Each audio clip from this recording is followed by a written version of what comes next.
Good evening, ladies and gentlemen, and welcome to this meeting of BCP Council's Audit and Governance Committee. A very warm welcome to members of the committee, to the officers serving the committee, and to members of the public.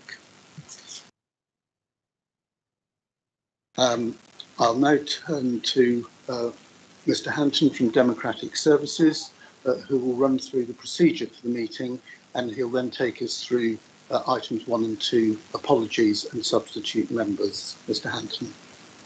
Thank you, Chairman. Good evening. Please note that this meeting of the Audit and Governance Committee is being recorded by the Council and will be published on the Council's website for a minimum of 6 months.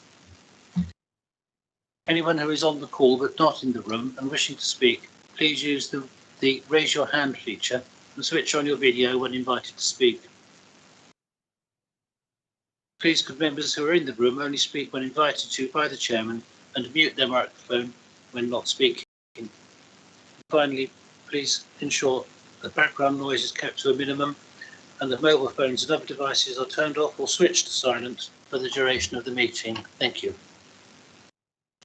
And then, Chair, moving on to agenda item 1, I've received apologies from Councillor Filer and from Councillor Rice.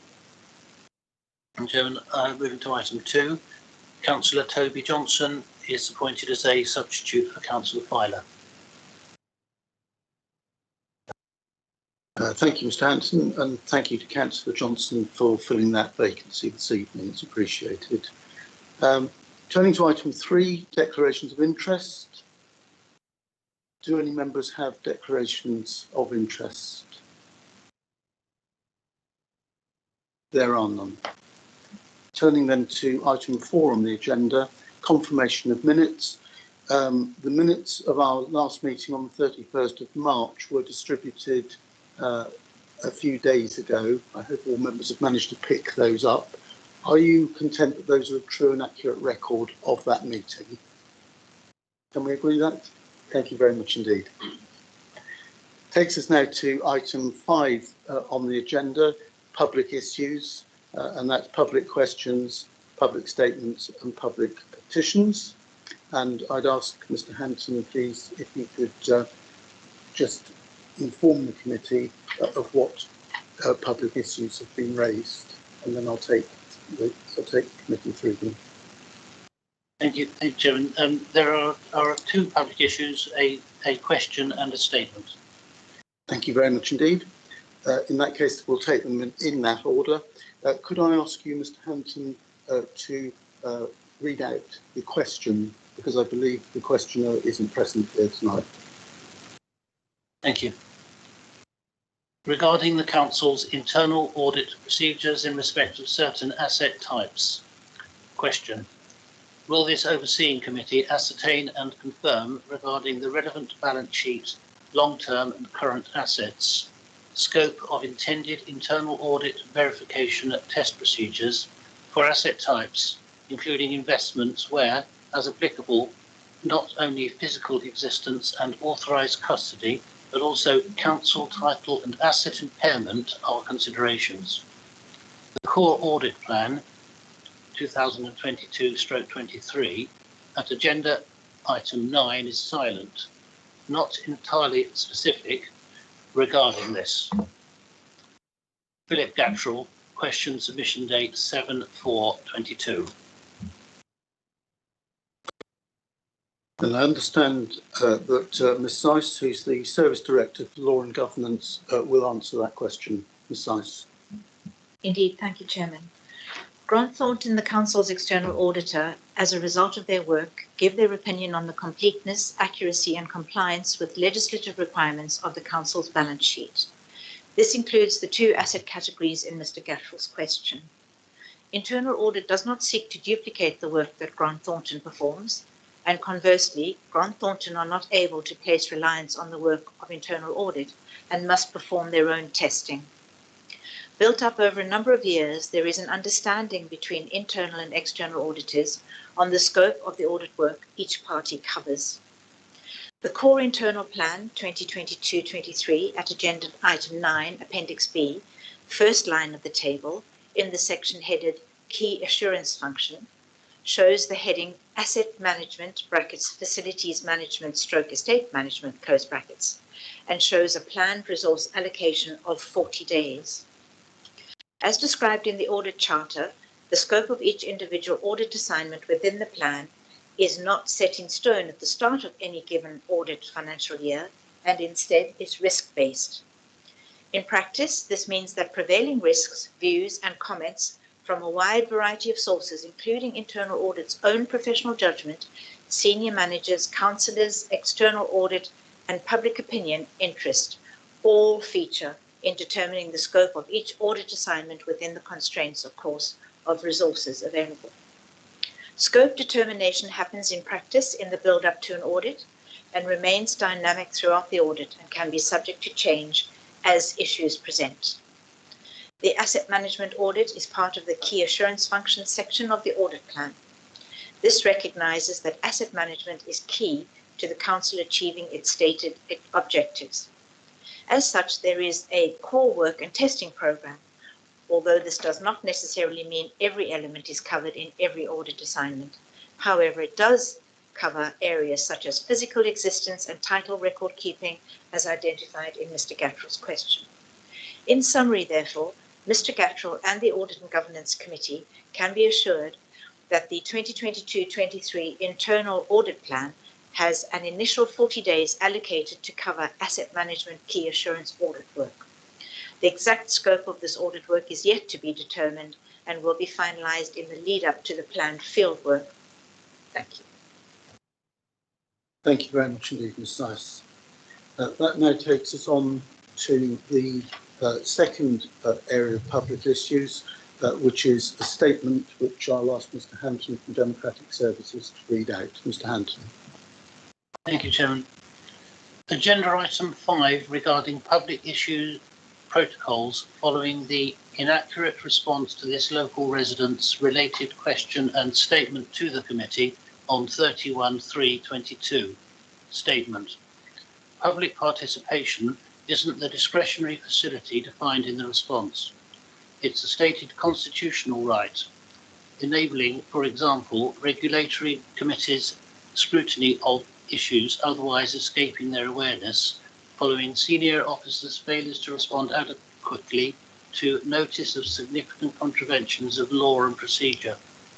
Consequently, the 6 minutes invested in councillors and public initial recognition on 31st March aren't dismissible as, quote, not efficient, effective use of committee time, unquote. Head of Democratic Services will now be referring my proposed protocol to the review group for, I trust, prompt fulfilment. Likewise, the Constitution's overdue correction concerning 3 notified misstatements of fundamental local authority law. Philip Gattrell, statement submission date 12/4/22. Thank you, Mr. Hampton. Councillor Cox, you wish to raise an issue? I do. It was based on the statement read out by Ms. Sice in answer to the question. And that is that I find it actually the answer a bit disturbing insofar as the detail of which Mr. Gattrell is quite rightly pointing out seems to be missing. She admitted one particular element of that, which was to do with write-downs. That's what he raised 2 fundamental questions, one to do with write-downs and one to do with the legal title. You mentioned the legal title, but you didn't mention the fact that there's any work done on write-downs. And I just wanted to correct her on one thing, is that I can assure you that Grant Thornton will not be looking at the detail on this at all. They don't do that. And we have to rely on the work of the internal auditors. And so it's very important that, you know, the detail of the work of the internal auditors is inspected by ourselves. And I was just a bit concerned, I have to say, that detail is not there.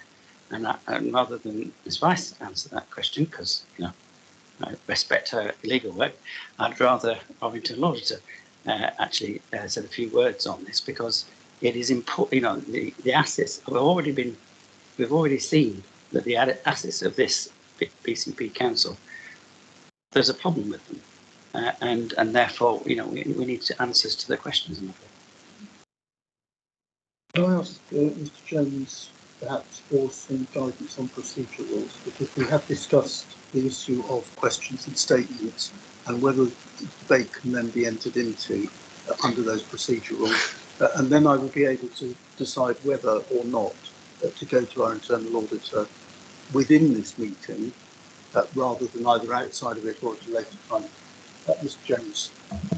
Forgive me, Chair, I haven't got the Constitution right in front of me, but there's a provision, or there is no provision for debating questions or statements at meetings from the public. I can look up the specific item if you wish me to. And could I just clarify that as a debate rather than a question? Just give me 1 minute, I will need to check the exact wording. If you would like to do that, in the interim, Councillor Cox, pending what I'm going to hear from Mr. Jones, I will ask Mr. Stannard if he has a comment to make. I don't want to put him on the spot, other than to ask if he has a comment to make rather than to demand one. Mr. Stannard. Thank you, Chairman. I have no problem in answering the question. So it does link to the duplication of work from Grant Thornton. Grant Thornton will, as Councillor Cox says, will not do detailed work on all of the council's assets, but they will do sampling. And I think internal audit will, in the scope, given everything that's gone on in the last year, I think there will be an element of that to discuss in the scope. So I think I can give Councillor Cox assurance that it will at least be considered in the scope. Obviously, there may be other more high-risk issues when it comes to discussing that. Yeah, that's as much as I want to say. Thank you. Thank you, Mr. Stannard. Councillor Cox, there may, of course, under the next agenda item, be an opportunity to ask Grant Thornton a similar question. I know what the answer is going to be, so well, I will do. But well, for the interest of transparency, I'm just offering you that there is that opportunity arising in the next agenda item. Can I just? This is something else. Mr. Gattrell has asked 4 questions, of which only 1 has been allowed, and he has sent me those 4 questions, and I have to say, fail to understand why he's not been allowed to ask the other 3 questions, on the basis that they're to do with the accounts, and at the end of the day, with the Audit and Governance Committee. If he can't ask those questions here, well, you know, why can he ask them? I mean, I know it might be at council, but it seems ridiculous to me that we are not being allowed to hear those questions and hear any answers. Well, Mr. Gattrell has been responded to appropriately by the officers as to why those other ones are not admissible at this evening's meeting. Of course, it's difficult if members are being copied by Mr. Gattrell, unknown to me and unknown to the officers, because they weren't in the same link, and therefore, you know, it does make it very difficult to respond in the way that you're asking us to. I don't know whether Ms. Seiss, you wish to make any comment on it. I don't really want to get into a protracted issue which may actually be able to be examined outside of this in the next item. In the meantime, Ms. Seiss? I would agree, Chairman. I think that Mr. Gattrell has received a full response from officers to his questions and the reasons why he cannot make them at this particular meeting. Thank you. Well, I'm not, I have to say, just for the record, I'm not happy. Well, you may not be happy, Councillor Cox, well, I suspect, but of course you haven't necessarily seen those responses. I don't know whether they've been passed to you by Mr. Gattrell, but they certainly haven't been by officers, because you weren't in that email link originally, so it would be impossible for officers to have informed you. Okay. So, I'd be interested in them if anybody wants to say. Yes, but I don't think it helps the transparency of the Audit and Governance Committee to expect officers to have done something that they were unaware of. And it's the transparency that I'm trying to get a handle on, you know, that somebody has asked questions and he's not been given an answer, and we don't know that, you know, at the moment, apart from me raising it, we don't know he's been asked these questions, we don't know what the answers are. So it seems for transparency, if we want transparency, it should all be out there. Right. Well, that is your view.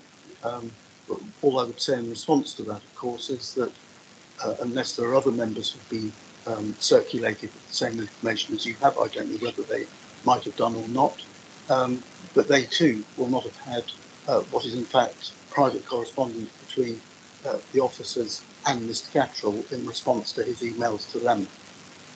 So you can perhaps understand the issue. It would have been helpful perhaps if it is of such great concern if you could have raised it with me prior to the meeting, because I could have dealt with it differently perhaps. I got it this afternoon. So thank you very much indeed for those points being raised. Mr. Jones, just for clarification for the future. Thank you, Chairman. And just for clarity, so paragraph 12.4.6 in the Constitution, part 4D, states that no discussion shall be allowed upon questions or answers, and a similar provision is in relation to statements.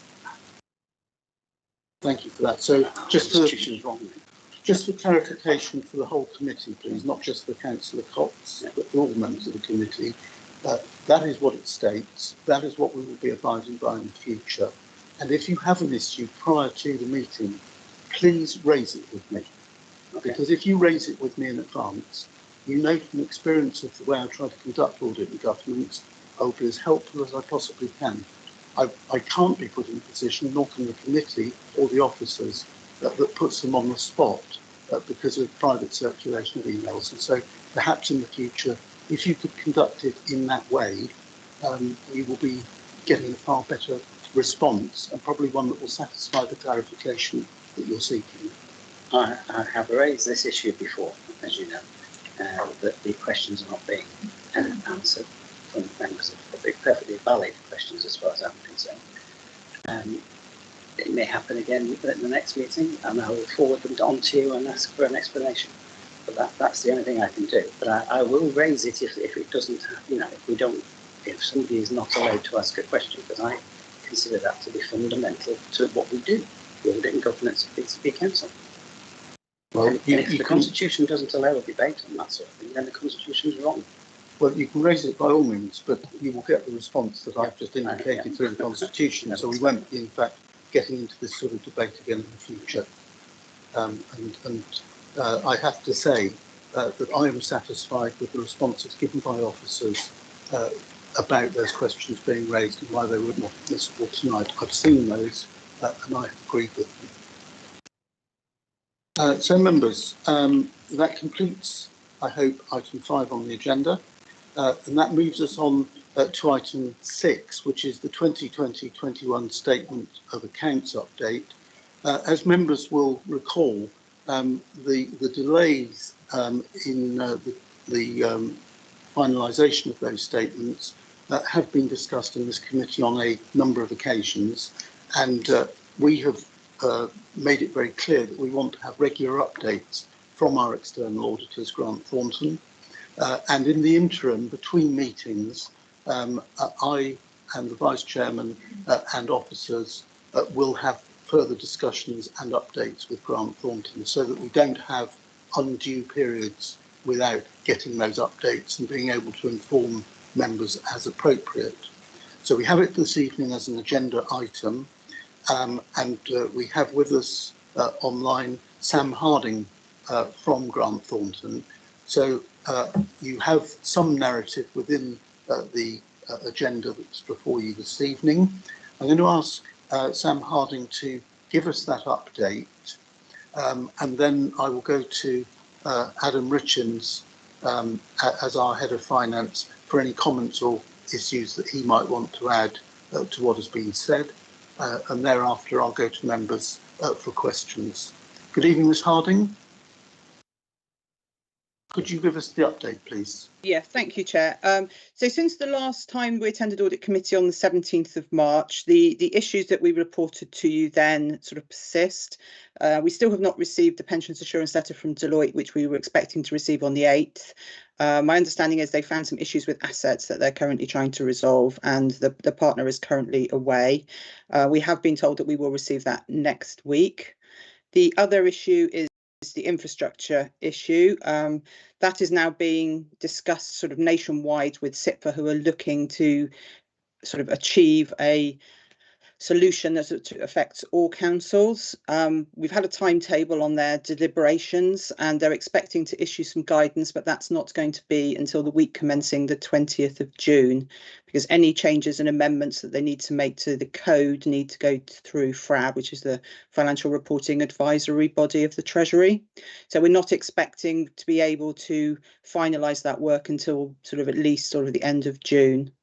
Other than that, we've completed the majority of our work. We're just waiting for a revised set of financial statements, and there's a couple of areas that officers are still working through, but those aren't the main reasons for the delay.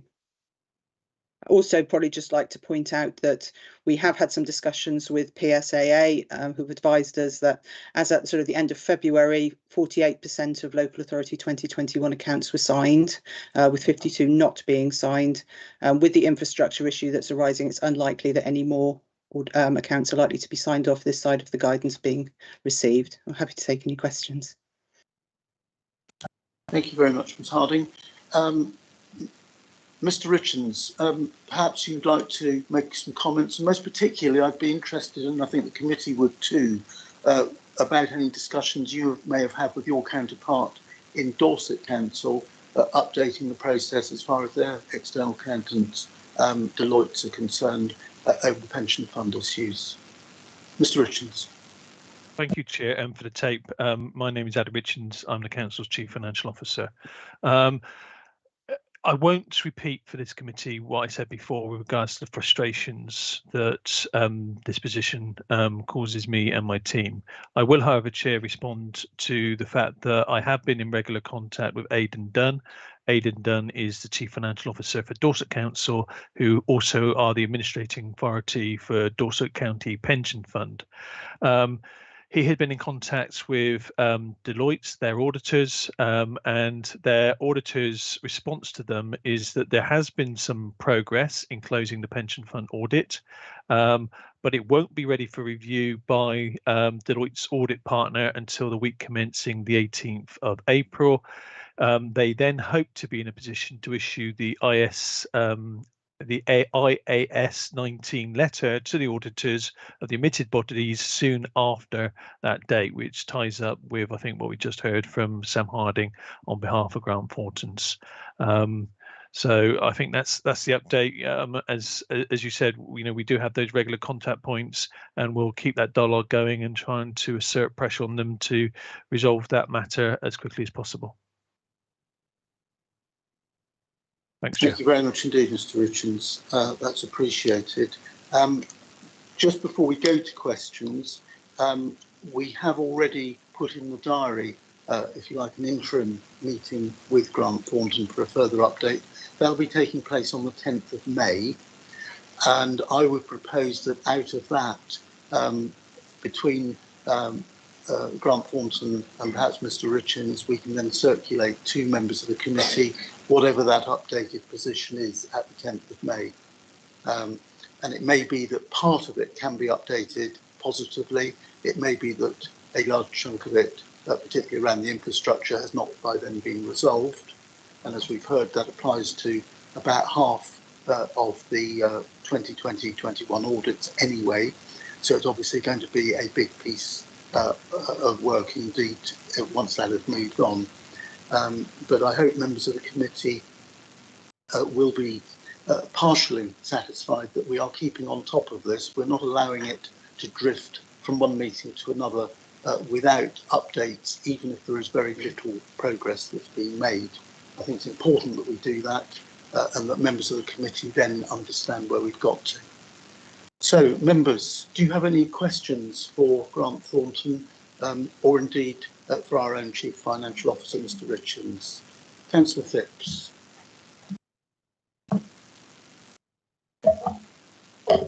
Thank you, Chairman.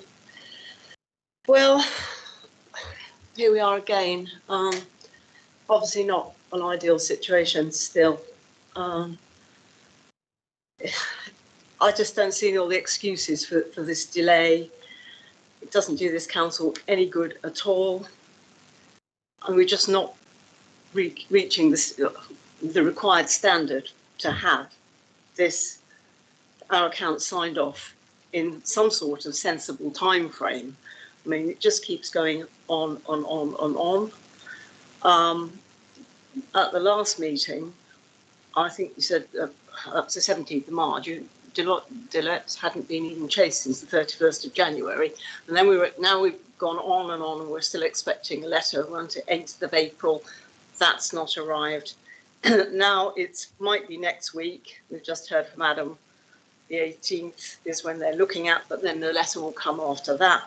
But then it says in the minutes that even if you get a letter of assurance, it's still going to take time to understand and potentially seek clarification on pertinent points. So that's not the end of it then, is it? So it's going to go on and on.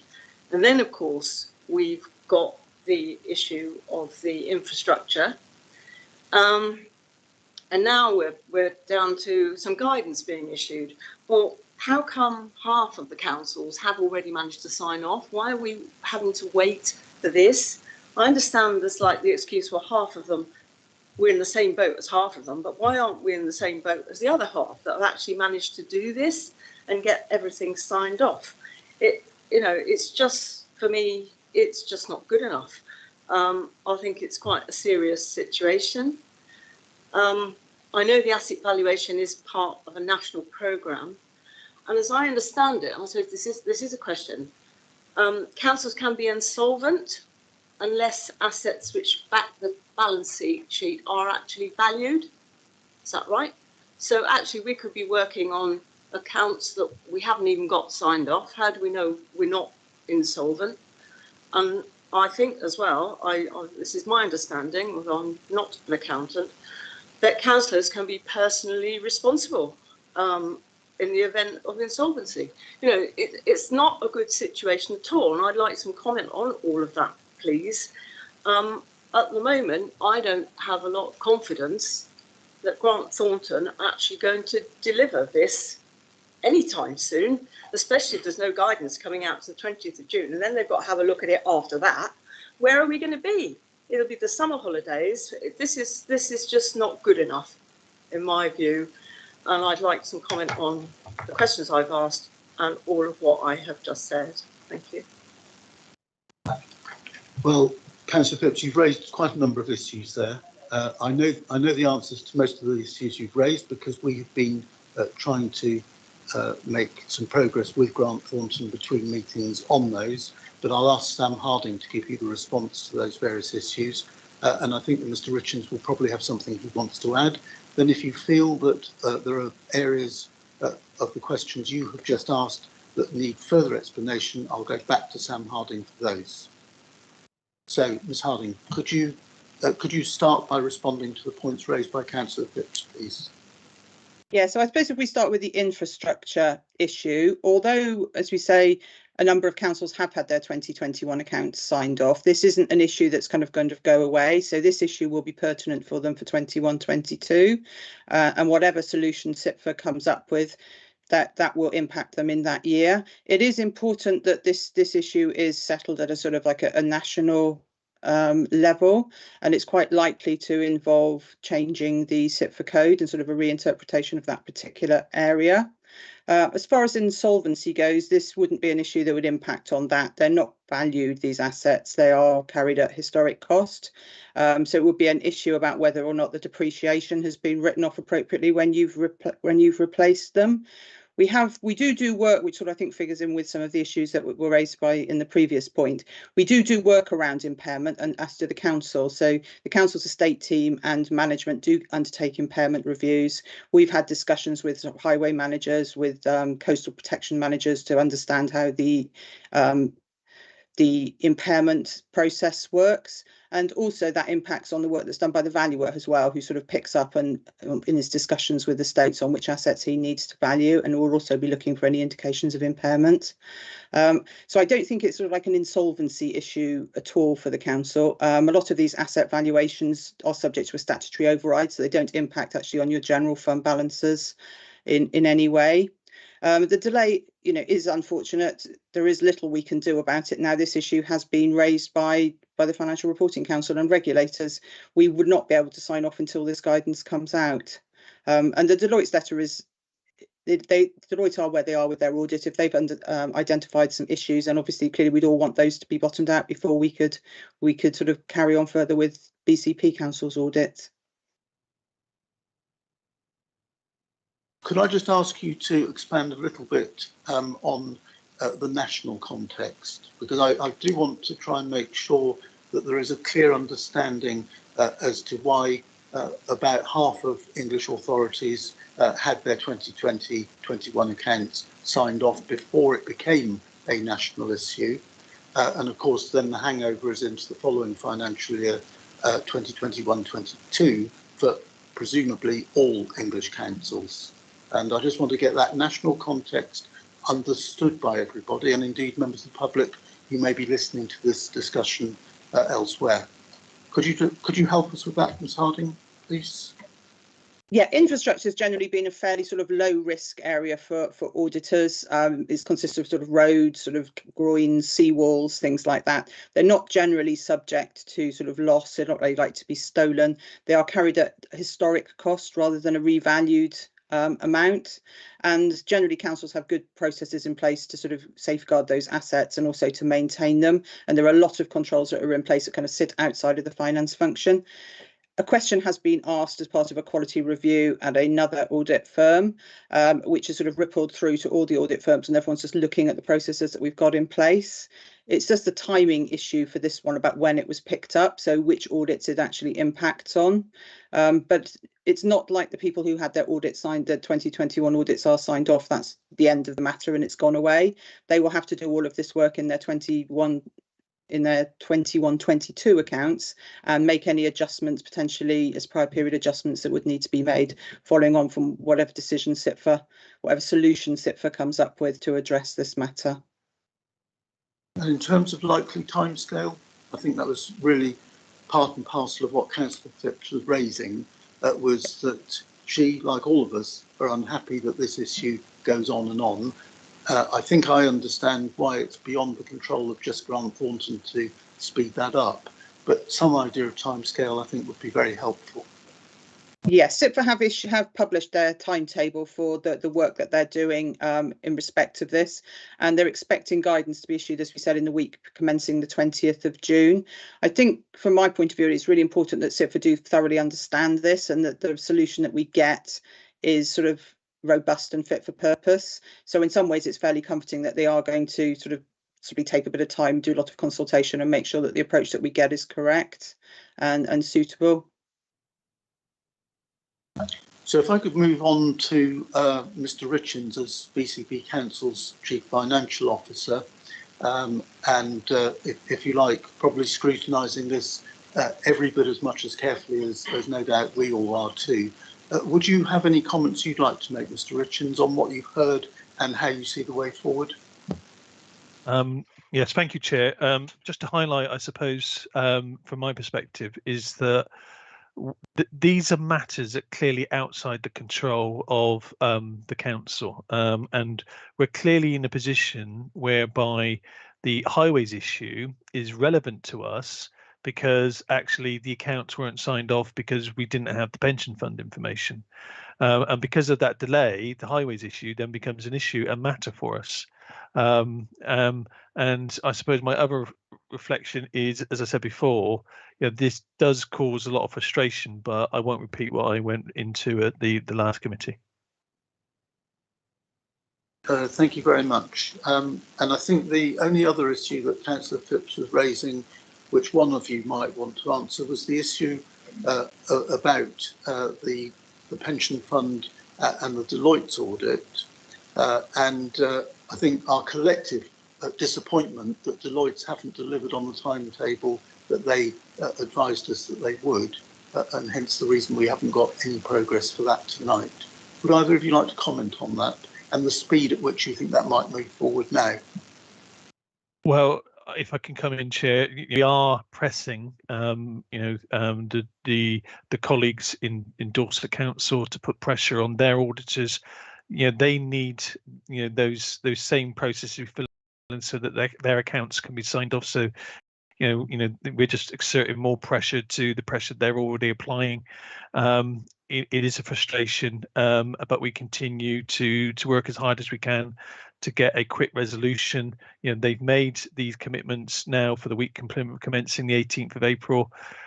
They've made statements before in the past, haven't delivered. We will keep that pressure on, and hopefully that they will come through and deliver as they have said they would. Would you have confidence in that, Ms Harding?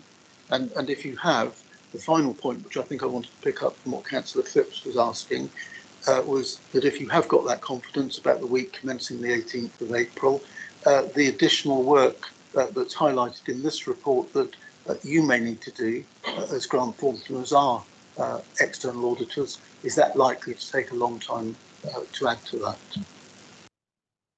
Thank you, Chair. Well, at this point, we've got no reason to believe that we won't receive it. Well, when we said we had, although obviously we haven't in the past. I mean, hopefully it won't. The amount of work won't be too substantial and won't take too long. From my point of view, it really depends on what we find and whether what they report in their letter corroborates the evidence that we already have from our own work on the pension fund. I have found in the past that sometimes some of the figures that we get and some of the responses that are in there aren't quite what I'm expecting. So I do need to go back to Deloitte or to Dorset Pension Fund themselves just to clarify matters. But I wouldn't expect it would take an enormous amount of time. Although that being said, we're still stuck with the infrastructure issue. So even if we do get all the pension fund work finished, sort of within a couple of days of receiving the letter of week commencing the 18th of April, we're still not going to be in a position to provide the opinion because the infrastructure issue will still be outstanding. Councillor Phipps, does that answer all the issues that you raise, please? Well, yes, there's a lot of answers there, but I'm still very, very unhappy with the whole situation, and I do fully appreciate what Adam has said and the frustration of him and his team that there must be, because at the end of the day, as far as I'm concerned, Grant Thornton have not delivered. If they'd got on with this and dealt with the pension fund situation in the first place, we wouldn't be saddled with the infrastructure issue. It would have happened, just like half the councils. But no, we're stuck with it now, and it's going to take longer and longer and longer. And like I say, even if they get the letter on the 18th and they get all that sorted out, so what? We're still stuck with all the infrastructure stuff. And I just don't have a lot of confidence in them at the moment. I'm afraid that's the way I see it. I feel that strongly about it. I am inclined, in a way, to ask for a vote of no confidence in them, because I just don't have confidence that they're going to deliver on the whole of this anytime soon, especially as we're waiting for the 20th of June and onwards from that. I mean, how can we resolve this? This is really, really such a poor situation for a council to be in my view. So that's how I feel about it. Well, I think Ms Harding did answer those points. First of all, the issue of the pension fund isn't in Grant Thornton's hands at all. It's in the hands of the external auditors for Dorset Council. Yeah, but they're not following up on it. Well, indeed, but forever. I've been following it very closely, and Deloitte's are to Dorset Council what Grant Thornton are to this council. So therefore, they've got to wait for that to come through. It's not in their hands. And I think the second point is that the issue of infrastructure is, we've heard, now a national issue for those councils whose external auditors have not signed off the 2020-21 accounts.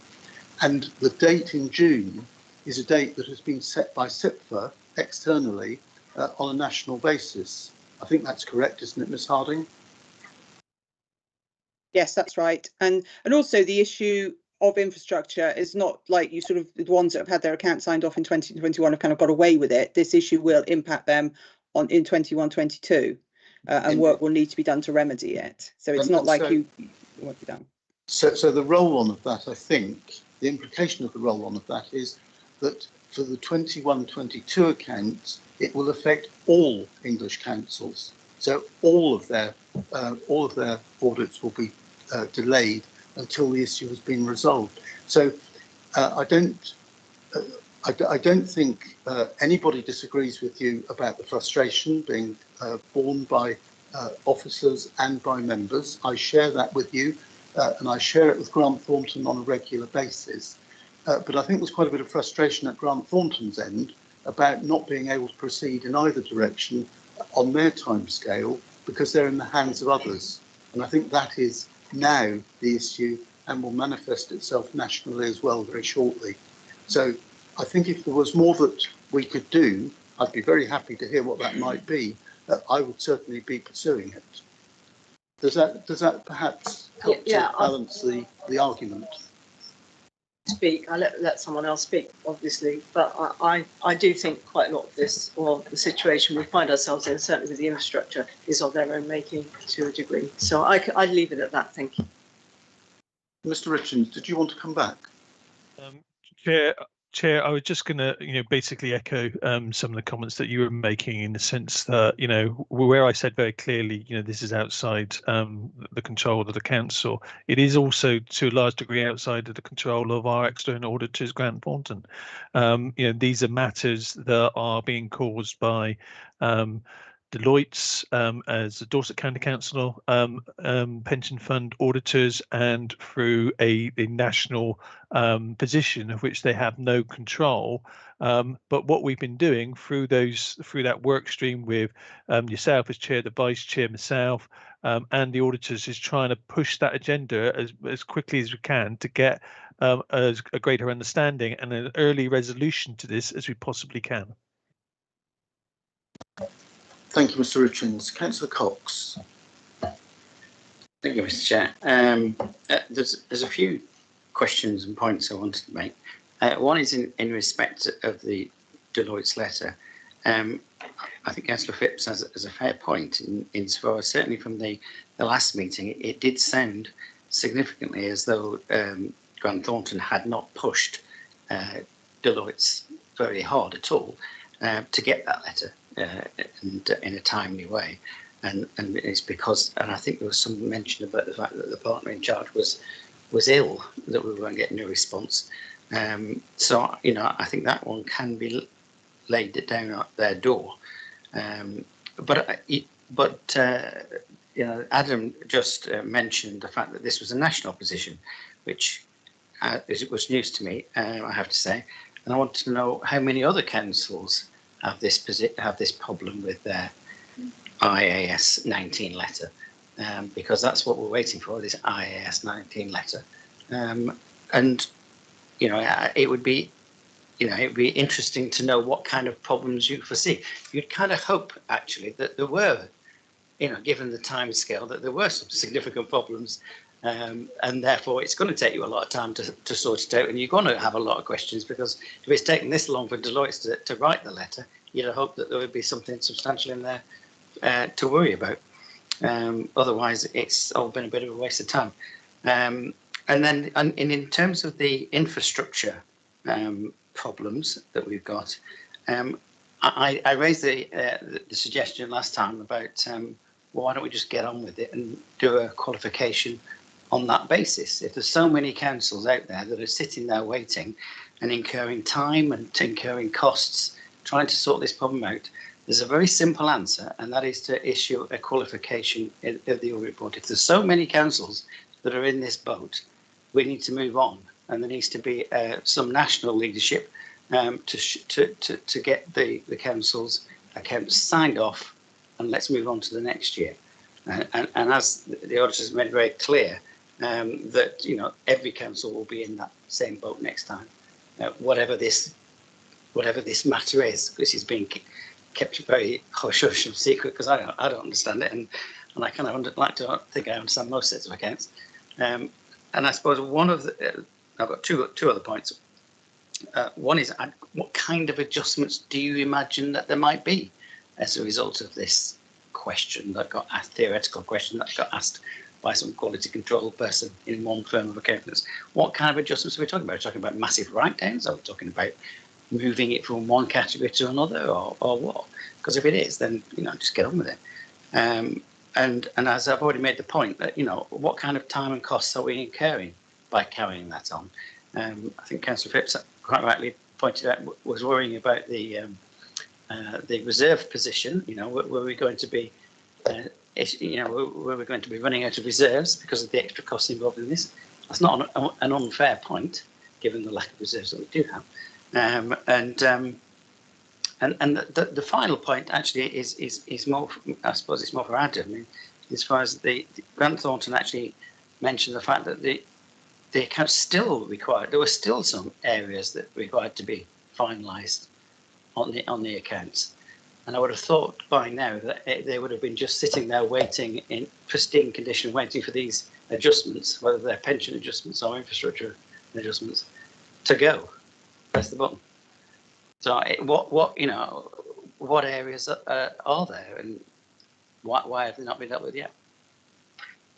Well, I think I'll go to Mr. Richens first, and then back to Sam Harding, because you've asked more questions of our Chief Financial Officer than you have Grant Thornton in that, I think. But as we know, 48% of English authorities have had their accounts signed off for 2021, which means, I suppose, that to the end of February there were 52% that hadn't. And there was this line drawn in the sand, which has meant that 52% of them simply cannot proceed because the line has been taken, if you like, unilaterally across all of them. I know no more than that, and I'm not going to profess that I do. I'm interpreting the information that we have all been given. So, Mr. Richens, could you perhaps just respond to the questions raised by Councillor Cox? And you might, in passing, want to make a comment in response to the level of the Council's reserves, because I'm not sure that is something that should just be left there unchallenged. Mr. Richens. Thank you, Chair. What I was going to come in on to start with, just maybe to issue clarification on what I previously said, because clearly the infrastructure issue is a national issue. The pension fund issue is a local issue, although I have no evidence to say whether or not other local authorities experience similar kinds of issues with regards to their pension funds or not. We then come on to the matter of qualification and whether or not you just issue a qualification and move on. Clearly, through those regular meetings that we have with the chair, the vice chair, myself, the auditors, and reviewing this matter, that is a item that we do discuss as to whether or not actually we do wait for that process, or we actually look to some kind of qualification and move on as it was described. My understanding is any issues in regards to the council providing the information it needs to sign the accounts have all now been resolved, but Sam can reflect on whether or not there are any other local issues of any significance that actually would fall into that category. And clearly, when it comes to the budget and the council's financial position, that is something that will be regularly reflected in reports to Cabinet through the MTFP update reports.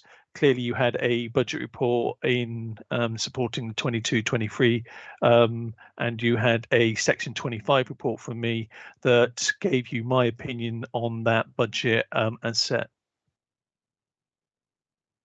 Perhaps maybe if I move on to Sam and for any answers to any other elements of those questions. And I think the other point, Councillor Cox made a point around the council's level of reserves.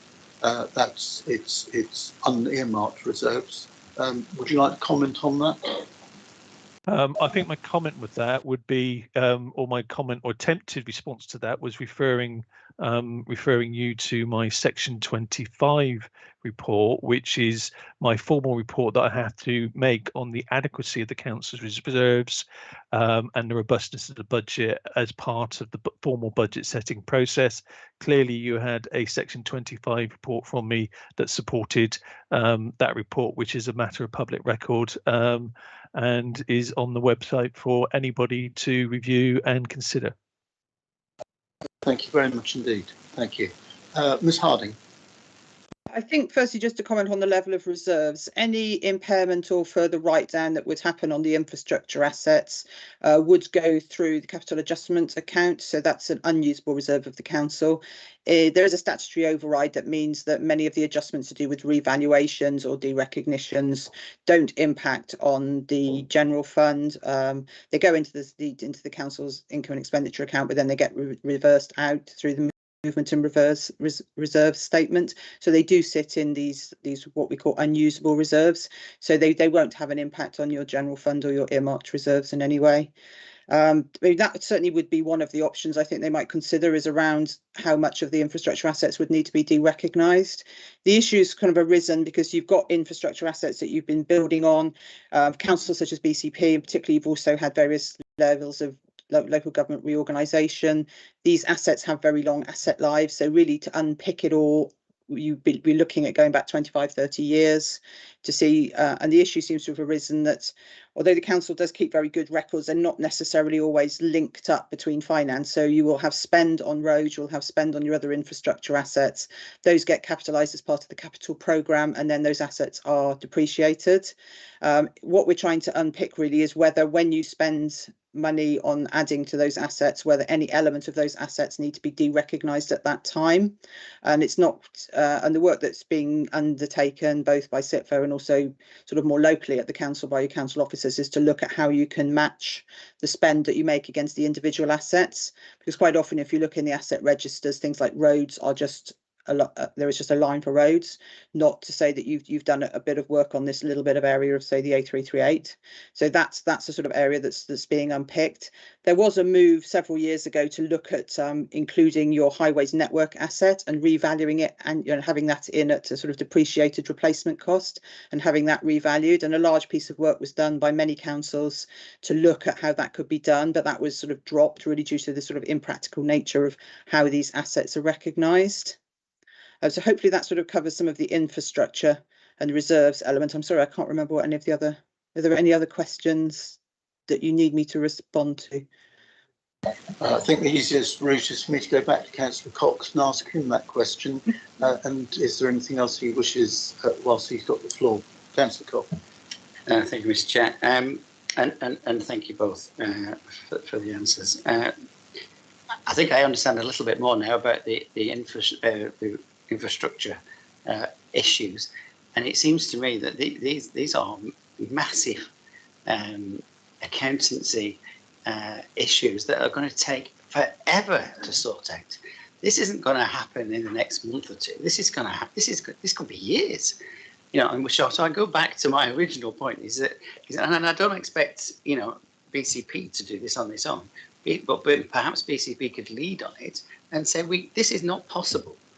You've got to draw a line under this and qualify it by all means with a line trying to explain it in as simple terms as possible and move on, because this is going to take years before if the accounting records, particularly for accounting records of an authority which is 3 different authorities merged to one, this could take an awful long time, and therefore I just think we as a council need to move on.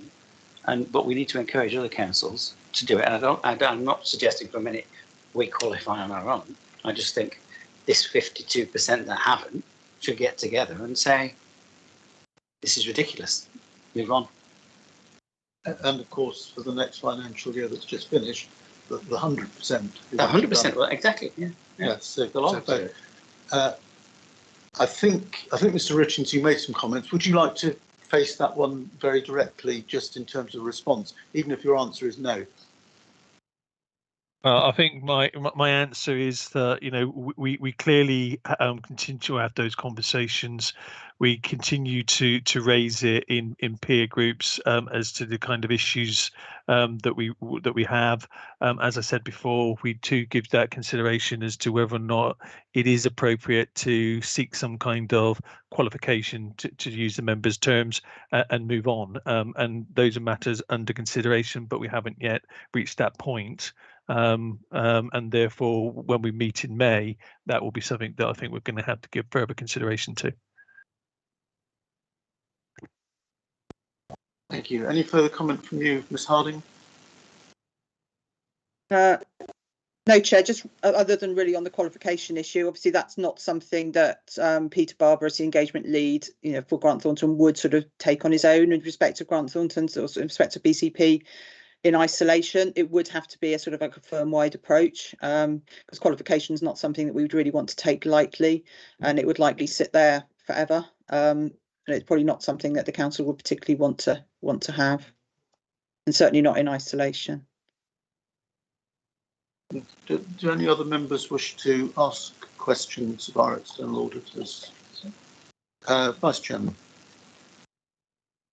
I'm wondering if you could just qualify that. What you just said, it didn't seem to make sense to me. Was that about the qualification? Yeah. Yeah, I mean, it's each individual engagement lead sort of has their own opinion on the accounts, but obviously we do have to follow the sort of the firm line. So it wouldn't be really in Peter's gift just to say, okay, we're going to, because the qualification is something, it's in the auditor's report, so it's something that the auditor has to determine whether or not they've got enough evidence or enough assurance to be able to decide which type of opinion to give. So the firm would have a sort of like a firm-wide approach to how it dealt with it. So even if you said, yes, qualify our accounts tomorrow, that probably wouldn't really be in Pete's gift to be able to do. So we are waiting for for SIPFA to come back and for the national approach to be sort of formalised across all of our council portfolio. Does that make sense? Makes sense, but I don't agree with it. But thank you. Councillor Cox. Yeah, I just wanted to pull up the point you said about it'll stay there forever. The qualification won't stay there forever. Once it's sorted out, the qualification will be dropped. It will stay in that set of accounts forever, and if it's the next year, it'll be in those set of accounts forever. But sooner or later, hopefully, otherwise, why we're waiting all this time? Why don't we just get on with it? It will be dropped and it will be stopped. And I do appreciate that this has to be done as a firm-wide decision as to. And that's why I keep making the point that it's probably not a firm-wide thing, it's a national thing. All of the firms should get together and make a decision to get on. Here's a wording that, we can put in the accounts which makes sense, and we'll go along with it. It would be difficult to disagree with that line, although I think you know as well as I do that's unlikely to happen from what we've experienced thus far. And I don't see that as something where all the firms are going to get together and get that outcome. Well, there are committees. They have committees between that I don't sit on them, but the big firms have committees. They all agree, make these decisions. So you might struggle to get Deloitte to agree to anything at the moment, but they do these things. Although they do take a while. I appreciate it. Ms Harding, would you like to comment? Do you think there's any merit in that being a realisable opportunity? I mean, yes, certainly the National Audit Office, who set the audit code, they do run technical issues groups, which are sat on by all of the firms and various other kind of appointed auditor groups as well. And they also work closely with SIPFA. So the NAO are leading on this with SIPFA, and certainly sort of monthly meetings are held between representatives of all the audit firms involved in local audit, which is partly where some of the issues kind of do get discussed and do get a sort of, not agreed, but at least a consistent line tends to come out of that. So those groups are definitely held and are definitely ongoing. Thank you. Any other members? Well, on behalf of BCP Council's Audit and Governance Committee, Ms Harding, if you could take back the issues that have been raised and the concerns and frustrations that are very clearly evident across both members and officers, that would be appreciated. We have an update from you at Grant Thornton on the 10th of May, and I hope there'll be more to report of a positive nature than we've had thus far. I'm sure we all share that, and at that stage, as I've already promised, we will put out an update, whatever that is, once we've held that meeting. I think there's no question that it's a very unsatisfactory situation, and it is increasingly frustrating that there is perceived to be no light at the end of the tunnel, and that's the issue really. So I think one of the things that the Vice Chairman and I will want to hear about on the 10th of May will be what at a national level is being discussed and whether there is any likelihood of that speeding up the process at all. Because without at least that encouragement, it's difficult to see when this will be resolved. Do you think you could manage to speak to Mr. Barber about that when he returns and perhaps express to him the frustrations that you've heard this evening? Yes, of course, Chair. Thank you very much indeed. This was just an update. There are no recommendations, members. I think we've gone as far as we're able to this evening, and we will stay with this as a very high priority to continue to hear about and to report back to all of you as members. We'll move on now to item 7 on the agenda, which is the information governance update. And this is an update that we receive annually in April. And for the purposes of this evening, Susan Zeiss is going to be presenting the report as the Service Director for Law and Governance.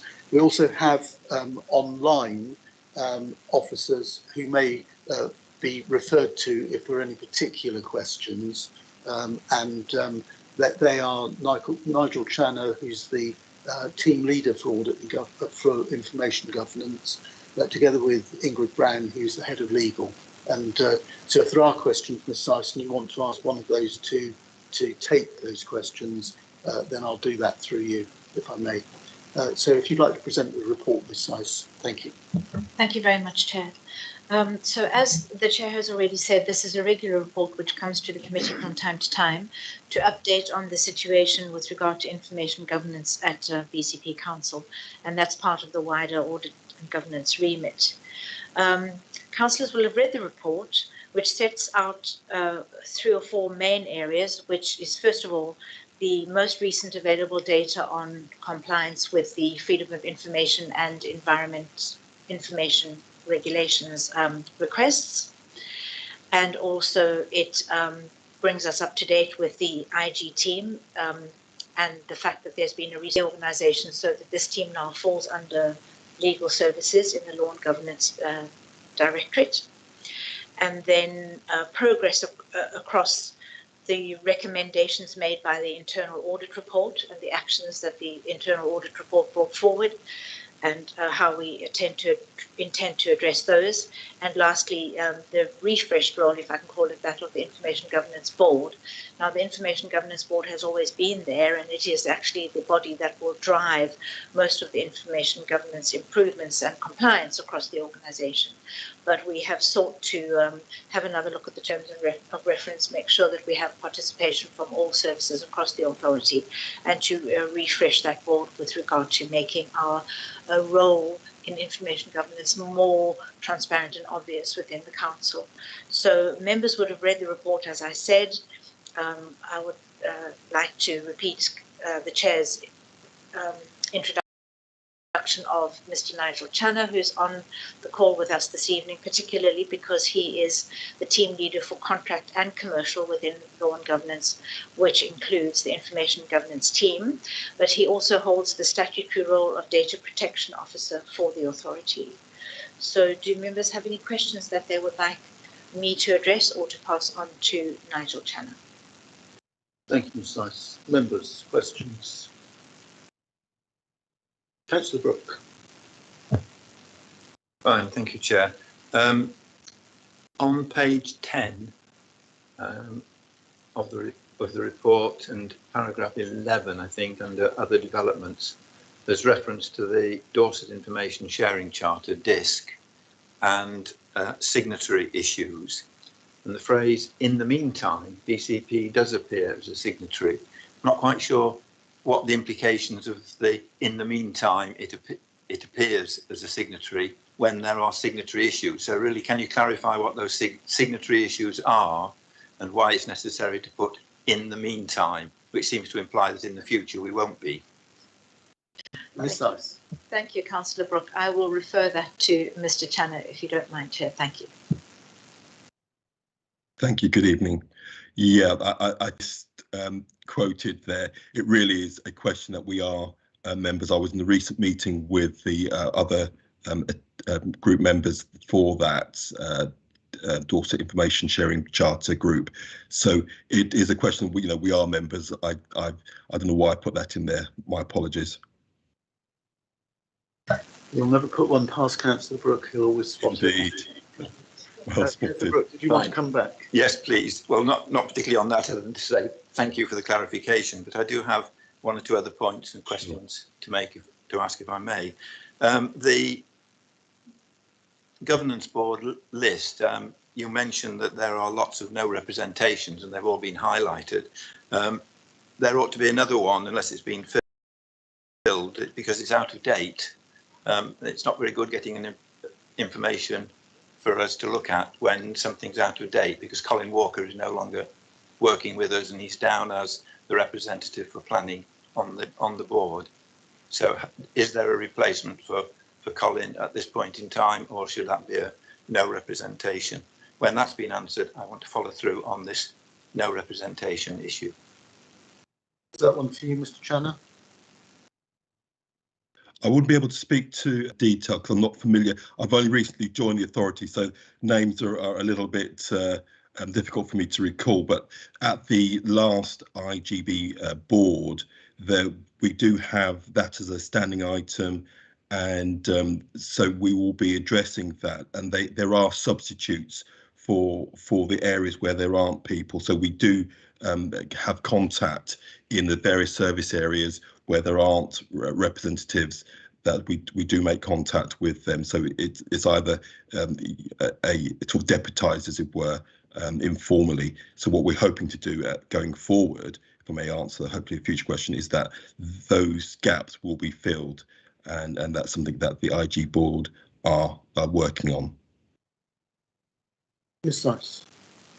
Councillor Brooke, if I could add to what Nigel has said, that is that I kicked off this process of refreshing the representation as well, because we found there were a number of gaps. I used to attend the board regularly before Nigel came into BCP, and it has been a process of development with the services depending on resources.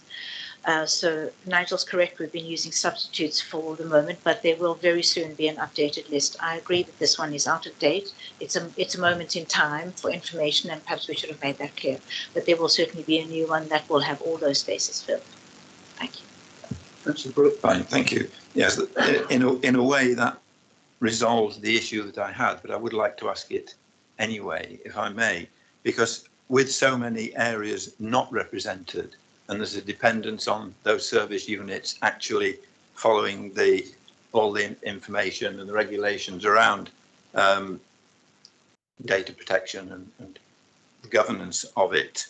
I found it difficult to marry the gaps, if you like, in the board, which is supposed to be the management board. It oversees everything, and on page 16 in the objectives,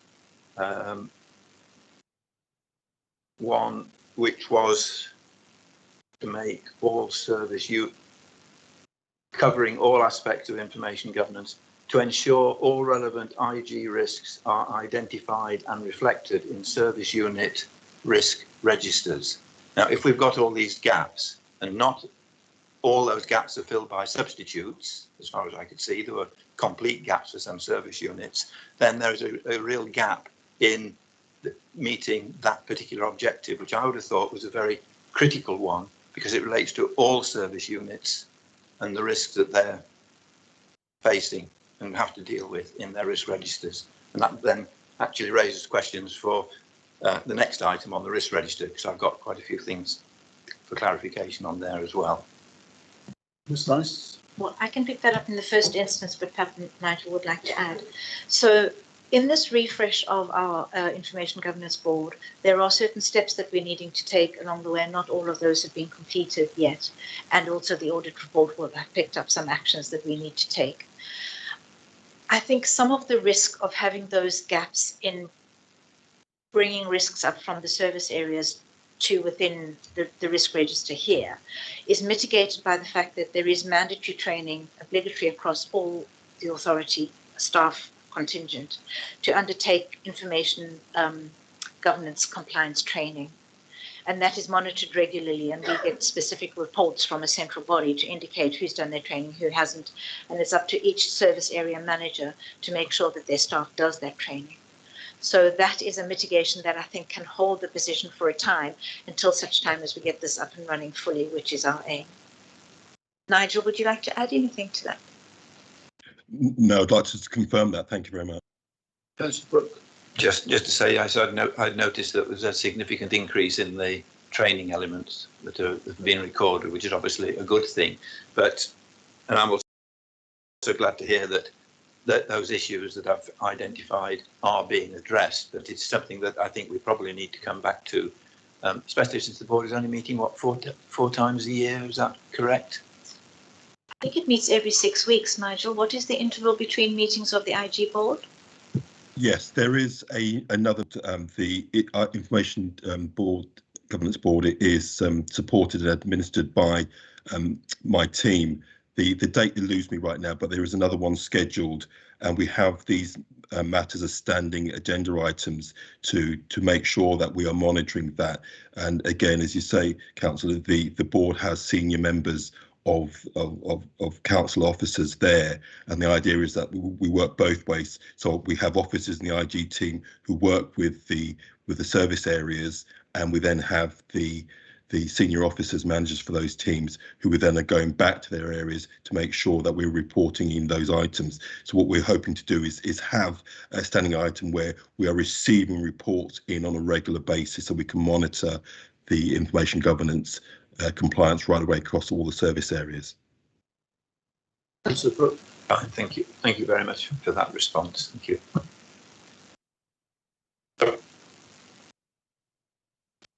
Very small one, page 19, it's Appendix B in the table, and I just need clarification or some sort of understanding. There's a total for all the reports or requests that have come in, and there's then a list of all the requester types. So presumably all those requests fall into one of each of those different requester type categories. If that is the case, there is a 5 difference between the two totals. So is it that there are some that are actually cross requester types? I'd like just to understand, or is it just a simple addition somewhere? Sorry, May I defer that to Mr. Chan? I thought you probably would, Mr. Chan. Thank you. May I just double check which table you're referring to? It's Appendix B, Table 1. You have the all Freedom of Information EIR requests from 2019 through to 2022. And then you have the requested, underneath that, the requester types for the same time period. And the two totals differ by 5.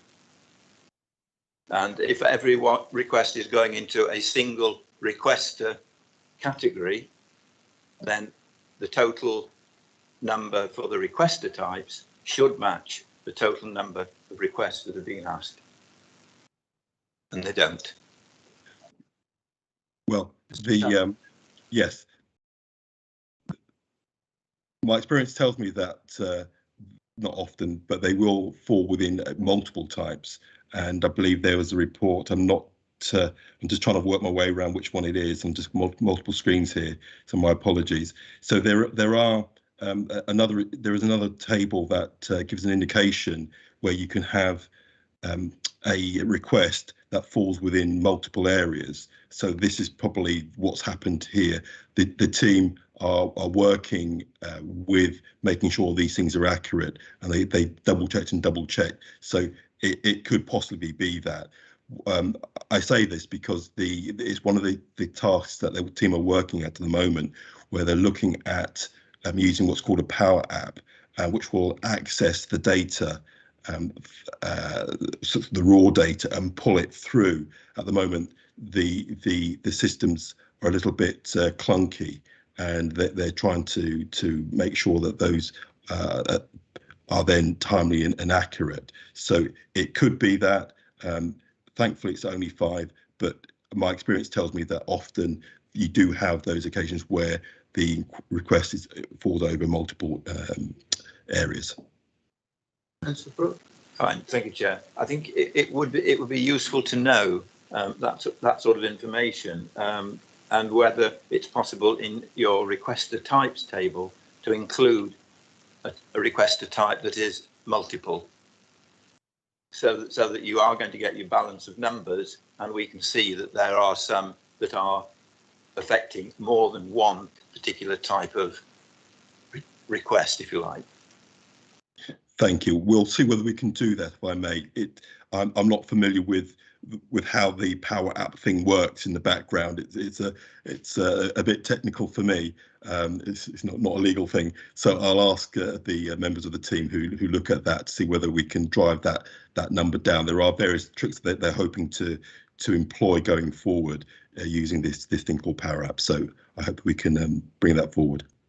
And I think, Mr. Channer, that Councillor Brooke probably appreciate you confirming the outcome of that research, just so that he's got clarification about the point going forward for the future, because no doubt we'll have another report in April of next year. That's what I was thinking, Chair. And yes, that would be much appreciated. And just looking at the figures, it's easy to pick out where the requests are coming from, until you find that, well, there are 5 that are missing somewhere. So yes, that would be a real help. Thank you. Any other questions from members? Councillor Phipps. Yeah, just a quick question. As an example, page 24, we've got table 3, and it's a response rate within 20 days. And obviously they're not all 100%. You know, they range from sort of 66%, 70%, whatever. So not all departments in certain quarters or whenever do respond within the allocated time of 20 days. So does that mean, do you have any statistics? Are responses given at some point, or they're just not responded to, and that's the response rate, full stop? Or how long can it take for responses then if they're not done within the time of 20 days? I don't have that. Mr. Channer. Sorry. Yes, the responses would have been completed. They may well have been late, but the team will go through and ensure that the responses are completed, although be it not within the 20-day time frame. Okay, thank you.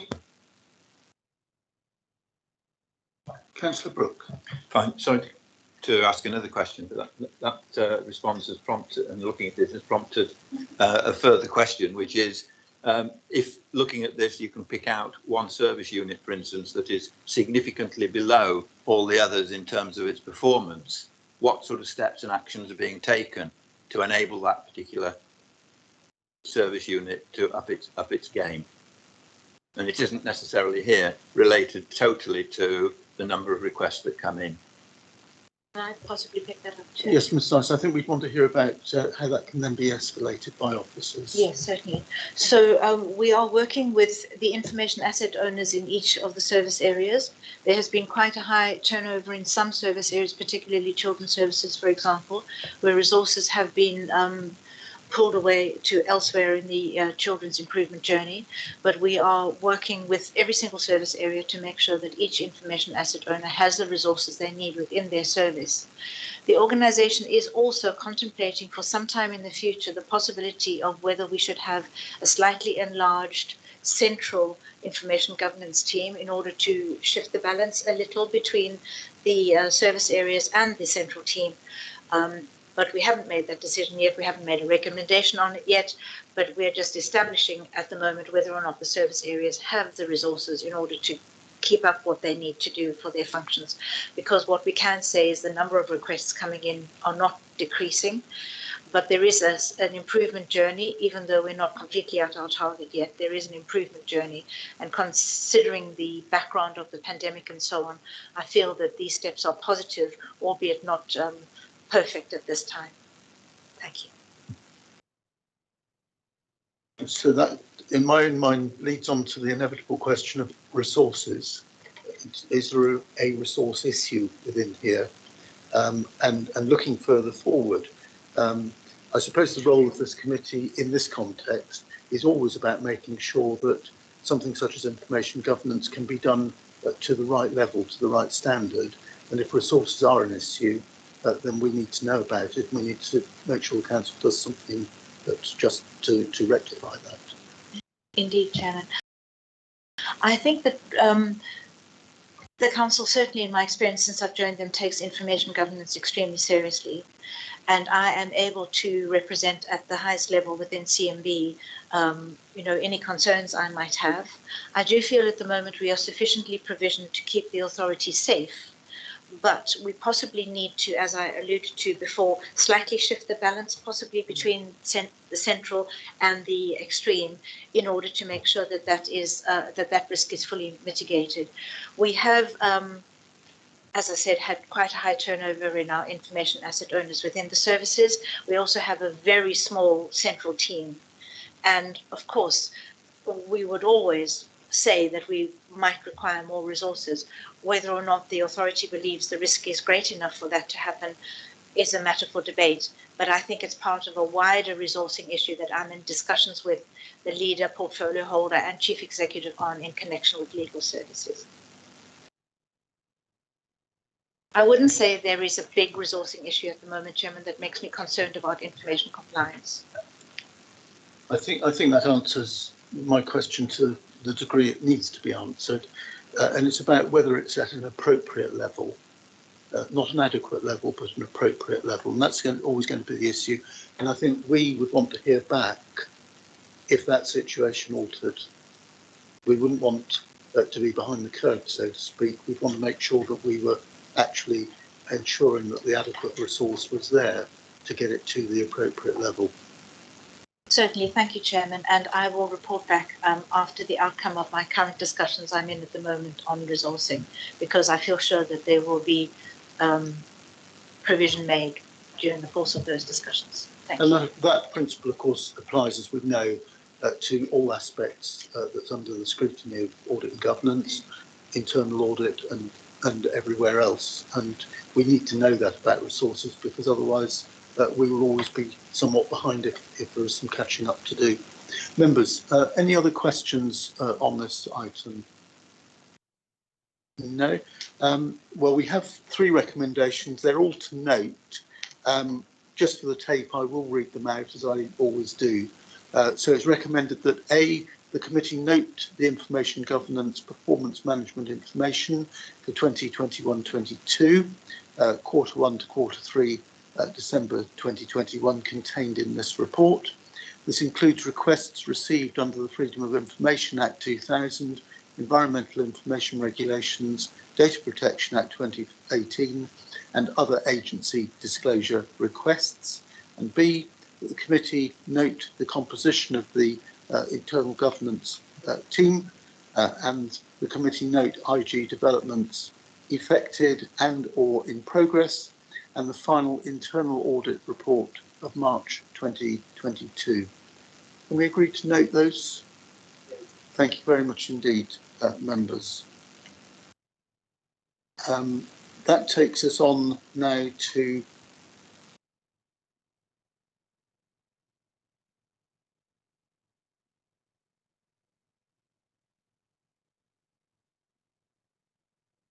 item 8, which is the risk management and corporate risk register update.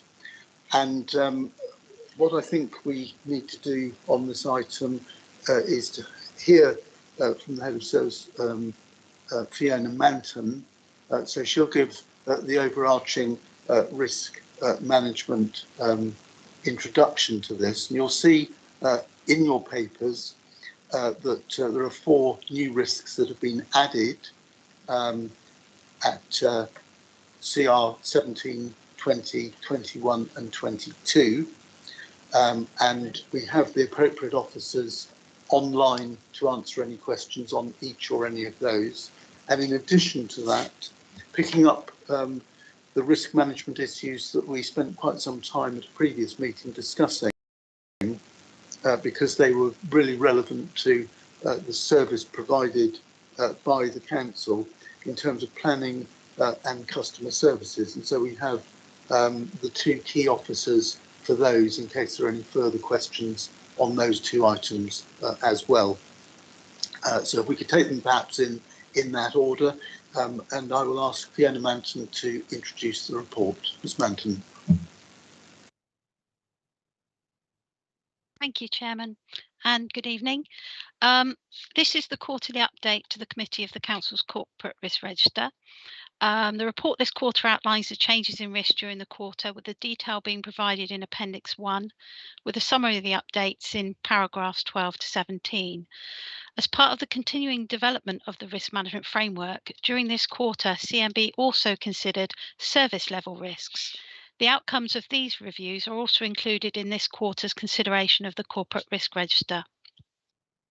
The report and Appendix 1 outline the updates and additions to the register, and also included in the summary are any deletions from the register. As mentioned by the Chairman at the last meeting, additional information was sought on 2 of the new risks, and as mentioned, we have officers present to provide updates as necessary in relation to those, and also we have the officers present to provide further information on the new risks that we've added during this quarter. Before I cover other aspects of the report, would it be opportune to seek any questions on the corporate risk update? I think if you could just continue for the moment, and then we'll come back to those so that we can capture them all together at the same time. Okay, thank you. At paragraph 11 of my report, mention is made of the key assurance risks, which we have identified 3 areas at this time. These are risks that are sitting at board level, so they've either been on the corporate risk register and have been de-escalated in the past, or they've just been assessed as a key assurance risk. At this time, we're working with CMB, with the Corporate Management Board, to determine how an assurance can be provided in relation to these risks. And this will be determined during the next quarter, and we'll report back to this committee on the outcome of these discussions. Paragraph 15 of the report, mention is made of those risks where we've reviewed them during the quarter as possible additional corporate risks, but they haven't yet been added to the risk register and may in fact not be added, but they're there as ones that we've considered and reflected upon, and will continue to do so. I'd like to draw members' attention also to paragraph 19 of the report, which outlines the development of a risk register app. This is now in the live testing phase, with risk registers being added. This is a positive step in supporting services in the recording of risks, and will assist in monitoring all of the risk registers from a corporate viewpoint. So this would enable us to immediately identify certain categories of risks across all service areas, which at the moment we retain and maintain in Excel spreadsheets. Item 20 and 22 of the report provides an update on the further activities of the team during the quarter. So these are the items that we've been undertaking just to support services in their continued management of risk. Those are the items I wanted to draw to your attention, and I'm happy to assist where I can with any questions. Thank you very much indeed, Ms. Manson. Members, any questions? And again, of course, most particularly those 4 new risks that have been added with the appropriate officers present, and the 2 that have caused us concern recently in terms of planning and customer.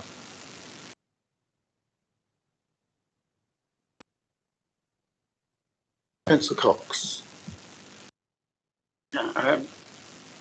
Really concentrating on, I think it's CR 9, and you know, the failure to maintain a safe and balanced budget, given as described the world events that we're living through at the moment. Those risks must be severe, I would have thought, and therefore I just wondered what extra measures are being done to make sure that there isn't a failure on that level. Has there been anything extra added, any extra precautions, any reduction in spending, any like that.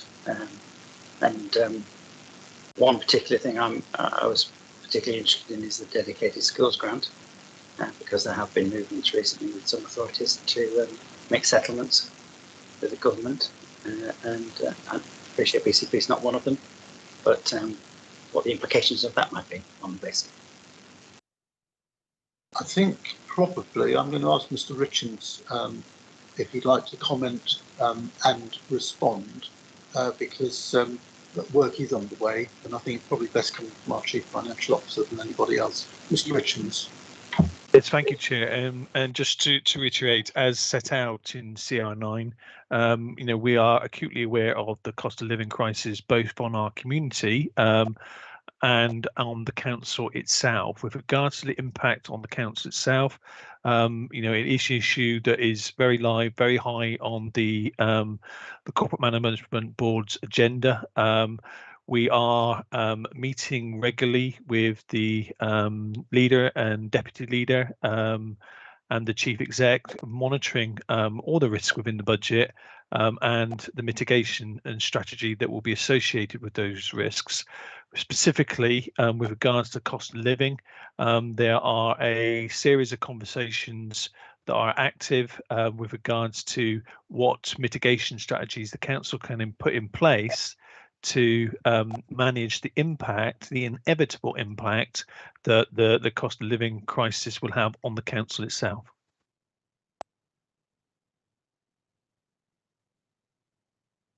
And hopefully that helps, Jim. Well, I was just having a quick look at the forward plan. So the next time that this item comes up in terms of risk management is on our next meeting on the our next quarterly meeting on the 28th of July, and I would anticipate seeing some expansion on that in that report at that time. Because in the meantime, other reports will have taken place, no doubt, papers through Cabinet and so forth, that will update members more generally. Is that correct, Mr. Richards? Yes, you're absolutely correct, Chair. The full intention is, as part of the June MTFP update report, as clearly a material matter that's come onto the radar since that budget was set in February. You can anticipate some with regards to the matter, how it's impacting on the council and what that mitigation strategy is. Councillor Cox, did you want to come back? You've got me wondering what that might be. You said a material matter has come forward, so I just wondered. Well, the material matter, Chair, is the cost of living crisis. Oh, as you pointed out. No, as you pointed out in your thing, you expect this is going to have a material impact on the council. It will have a material impact on the council. The council is actively looking to develop and implement mitigation strategies to actually ensure that we continue to maintain a safe and balanced budget. So perhaps, if it's of any comfort, having got hold of this issue on behalf of this committee, work, I've been reassured, is underway at quite a detailed and advanced stage already. That being the case, it seems appropriate to try and bring that forward to the next quarterly meeting, where risk management is on our agenda, in order that we can see what's been done, what's already taken place as well in the real world, and where we're going forward in terms of risk management for the future. And that's probably going to be the major item, I would suspect, under this item in July. Councillor Phipps. Thank you. Yeah, just referring to paragraph 15, page 48, third paragraph. A risk was considered and continues to be discussed around the council's complaints process. Currently risk reviewed at service level, but you're going to review it again.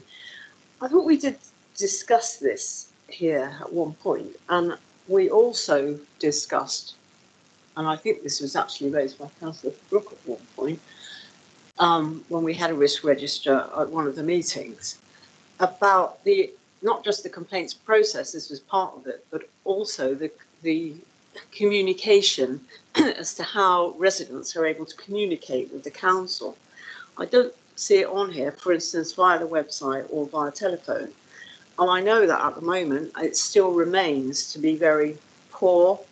I get loads and loads of complaints about it. Nobody can get hold of anybody. And I just wondering whether that has been discussed as well as the complaints process.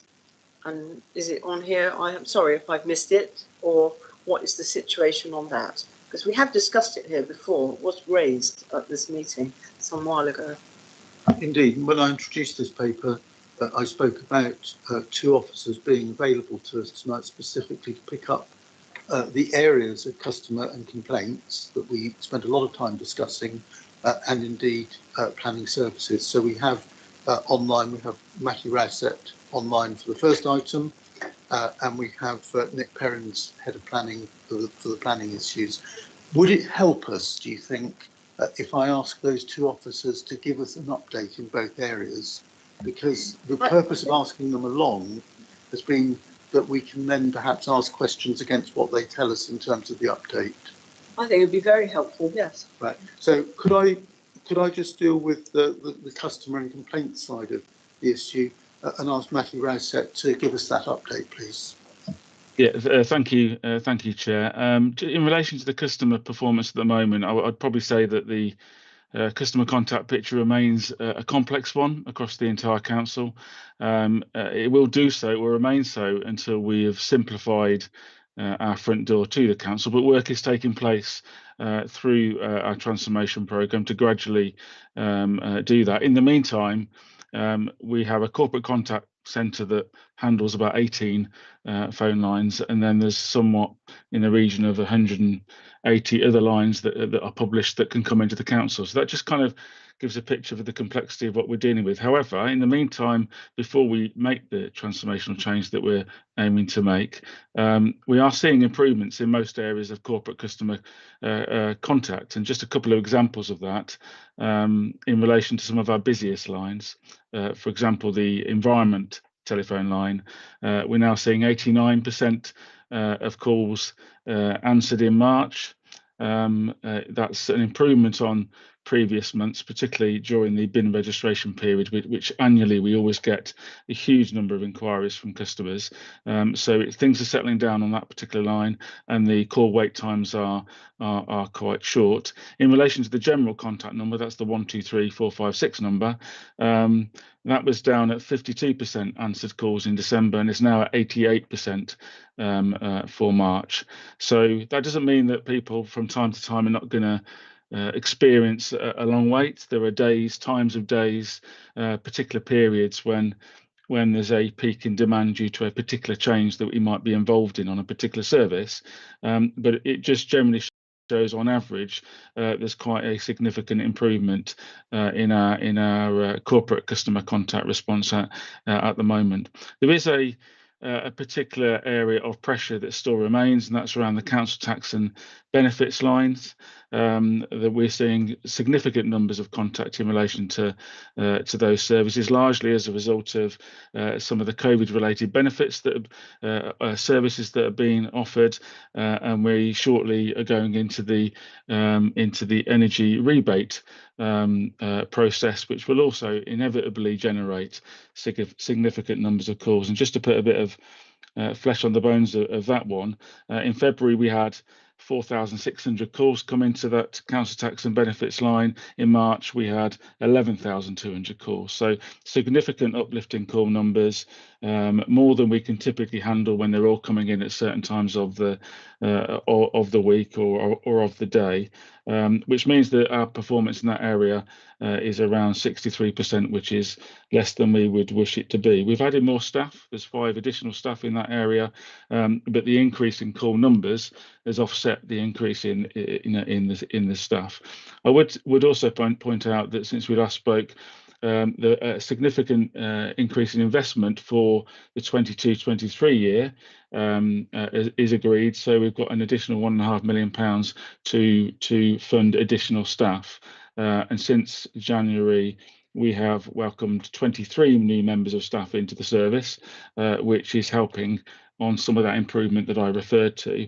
But it's also important to recognise that whilst 23 people come in, there'll also be a certain amount of turnover in that period as well, and getting the right kind of staff that can do the sorts of things that we need them to do is also pretty challenging at the moment, as we compete with lots of other businesses for those kinds of services. So overall, an improvement which hopefully gives you some reassurance, but there's still further progress to make. And as I say, that investment for 22-23, that additional capacity, whilst we continue with our investment in actually simplifying our customer contact to the point that we see less of it, and what we do get, we can more successfully deal with. Thank you, Chairman. Thank you very much, Mr. Rowsett. That's quite comprehensive and quite encouraging, I think. Anything else from you on this item, Councillor Phipps? Councillor Brooke? Fine, thank you, Chair. There were a lot of questions, but bearing in mind the time, I'll try and condense them for everyone's benefit, and just try and deal with general points. What concerns me about the CR18, which is the customer interface risk, is that while we're hearing there's some improvement, I'm also hearing from our residents that there's little or no change, and this has been going on for at least 18 months or more.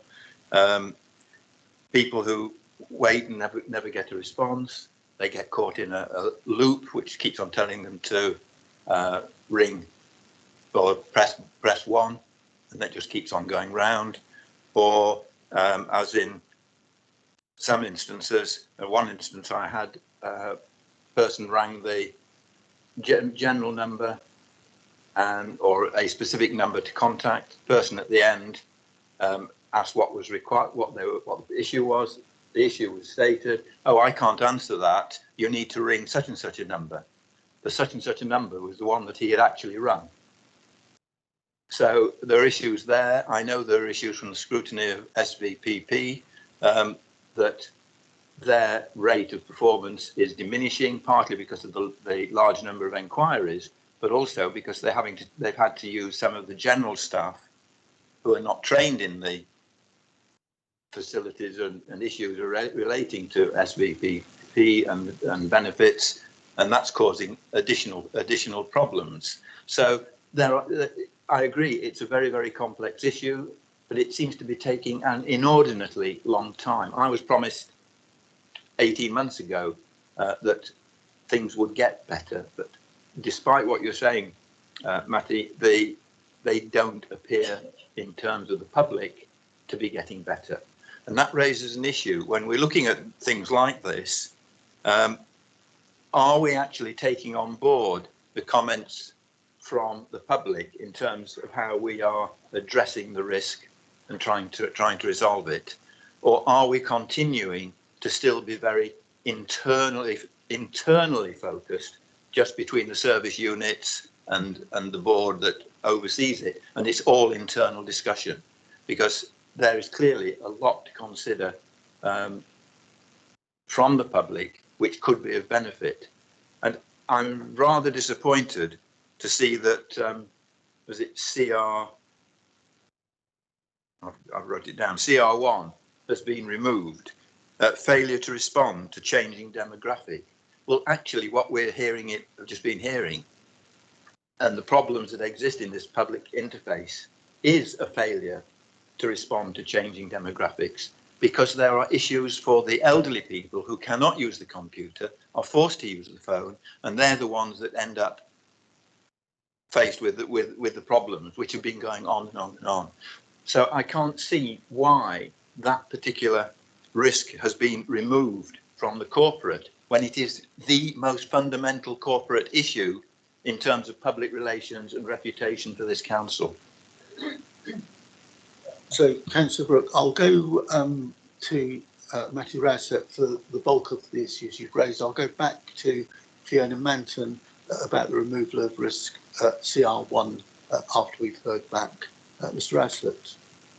Yeah, thank you, Chair. And I'd start by saying that we're not complacent when we talk about there's been some improvement. I think we're going in the right direction, but it's certainly the case that for some of our customers, and particularly on the council tax and benefits line, their experience is less than we would want it to be, and that's the principal reason why the additional funding has been provided for 22-23, that will enable us to put more people on the lines, because our staff are quite simply are answering the phone as quickly as they're possibly able to, but some of the inquiries that they're dealing with are complex and have been during the COVID pandemic in particular.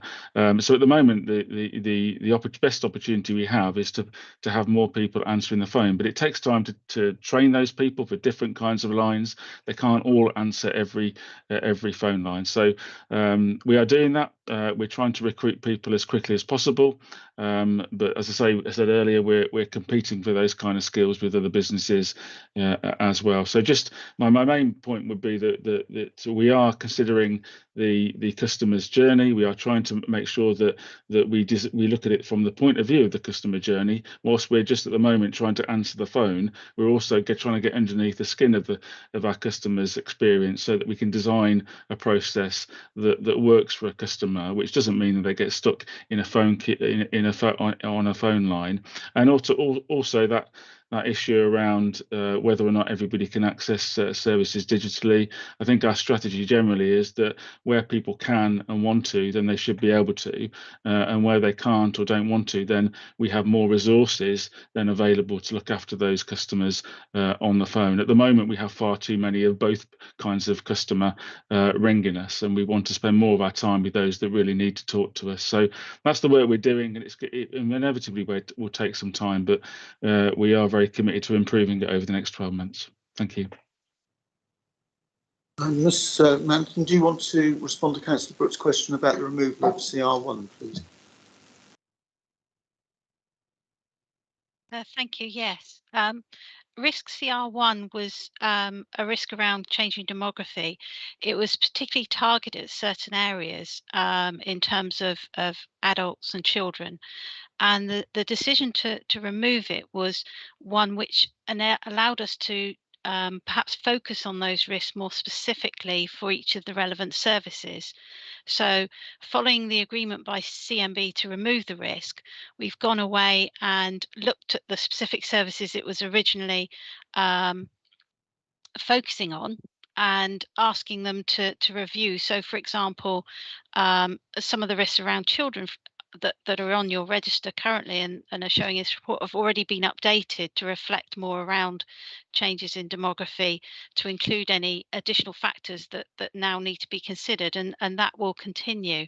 Other areas such as communities, we have Kelly Ansel on the line here, who perhaps can help me here in terms of explaining how they are covering the risk off, if that's convenient, Chair. Well, I think the central issue lying behind the question is that if this issue is dispersed, does it lose focus because it's no longer an issue in its own right? I think, paraphrasing how I interpreted the question, and if that is the case, is it right to arbitrarily remove it before we're confident that that dispersal of the risk through the services is going to actually be sufficient to deal with the risk? And that, I think, would be troubling to us, that it's arbitrarily removed as though it's something that's already happened. So I don't want to get down into individual services and other risks until we're satisfied with that.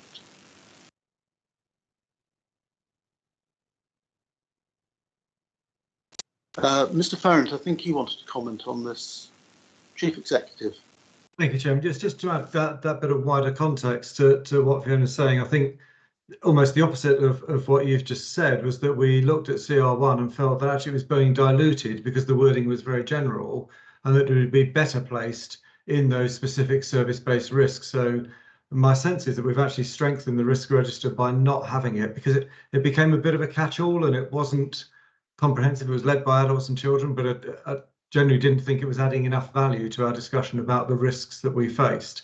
And that's why we decided to put it into the specific areas and felt that we could get more specific management of the risk itself then. You want to come back, Councillor Brooke? Are you satisfied with that? Yeah, I think that helps me to understand. I think there might have been a partial misunderstanding on my part in terms of the role of CR1 in relation to what we were talking about in terms of the public interface. But I'm rest assured, and we'll see what happens as we get the next review. Thank you, Chief Executive. That's very helpful. Are there any other questions around customer complaints? I'm very conscious of the time, but I would like to have an update, as I promised earlier, from Mr. Perrins on the planning issues. Would the committee be happy that we do that now? So, Mr. Perrins, you're online. If you could just give us a very brief update from the grilling that we gave you a couple of months ago, I think the committee would appreciate it. Yes, absolutely, Chair. Thanks very much for inviting me here tonight. So in the report, there's an update on planning performance. The risk is understood about reputational impacts of not determining planning applications in time or an agreed extension of time.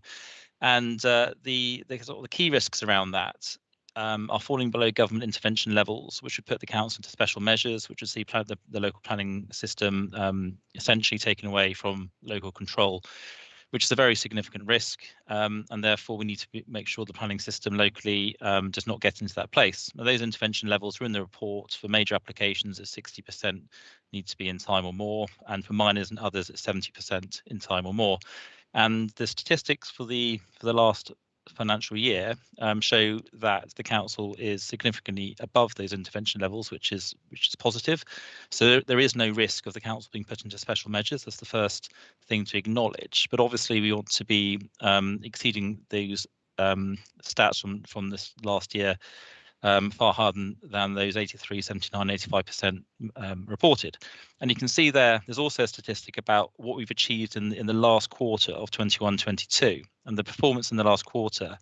It really is pushing into the levels which we all want to maintain and expect. And the reasons for that is it's the outcome of the planning improvement journey which we've been on for the last year or so, where we've done a lot of work in uncovering the issues. We've been dealing with an increase of demand, around 20% of planning applications, issues around resources, a lot of things going on which we've unpicked, and we put in place measures to address those issues. And we've taken some specialist interventions around ensuring we have focused weeks to make planning applications determined as soon as we can in those weeks, and that's proved really positive, and it's taken a lot out of the system, and the results of that are starting to show, as you see there in those Q4 statistics. And although it's early days, we are maintaining that level of performance into this new financial year, where we're actually hitting 100% on majors and others at the moment. I know it's early days, but it just shows that the measures are starting to work.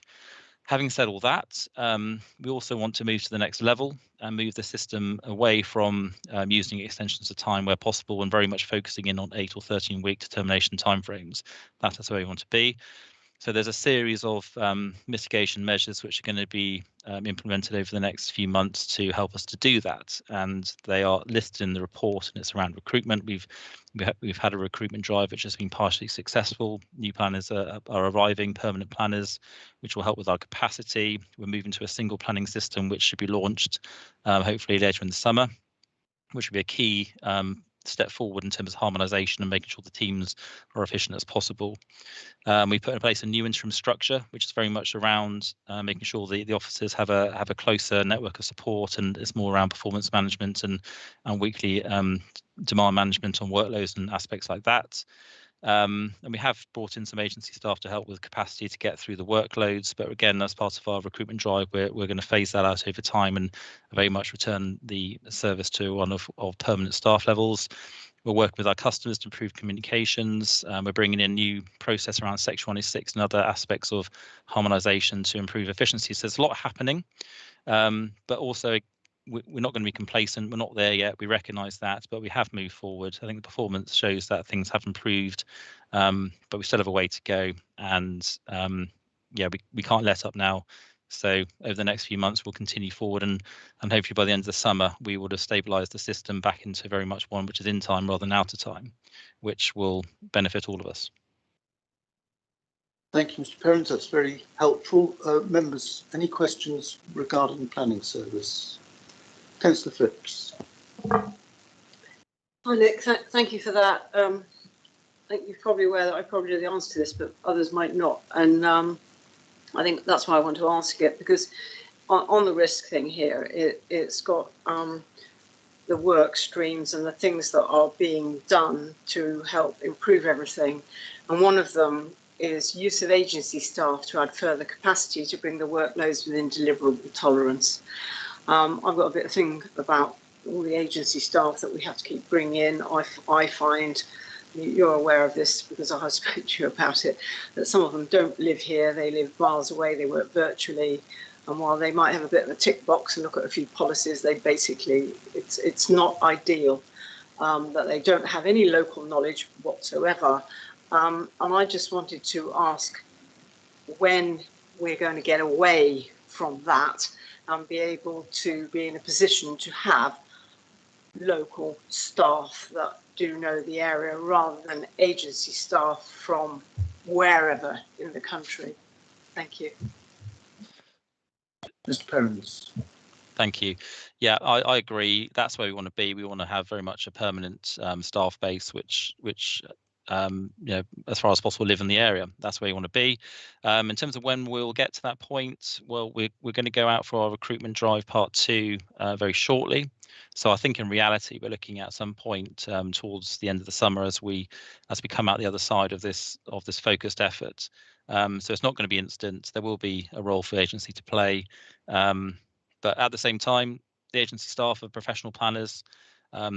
They're proven to be effective, and we have obviously the permanent staff in the management tiers helping to quality control and you know, as best as possible, make sure those decisions are sound decisions, and that's largely happening. But I understand the point.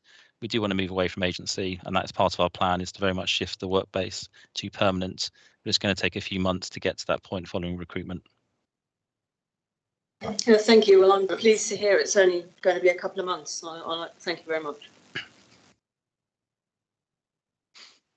Any other questions on the planning service?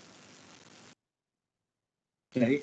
And I suppose my other question is, any other questions generally on risk management, or indeed any of the 4 new risks that have been identified for us this evening? Councillor Brooke.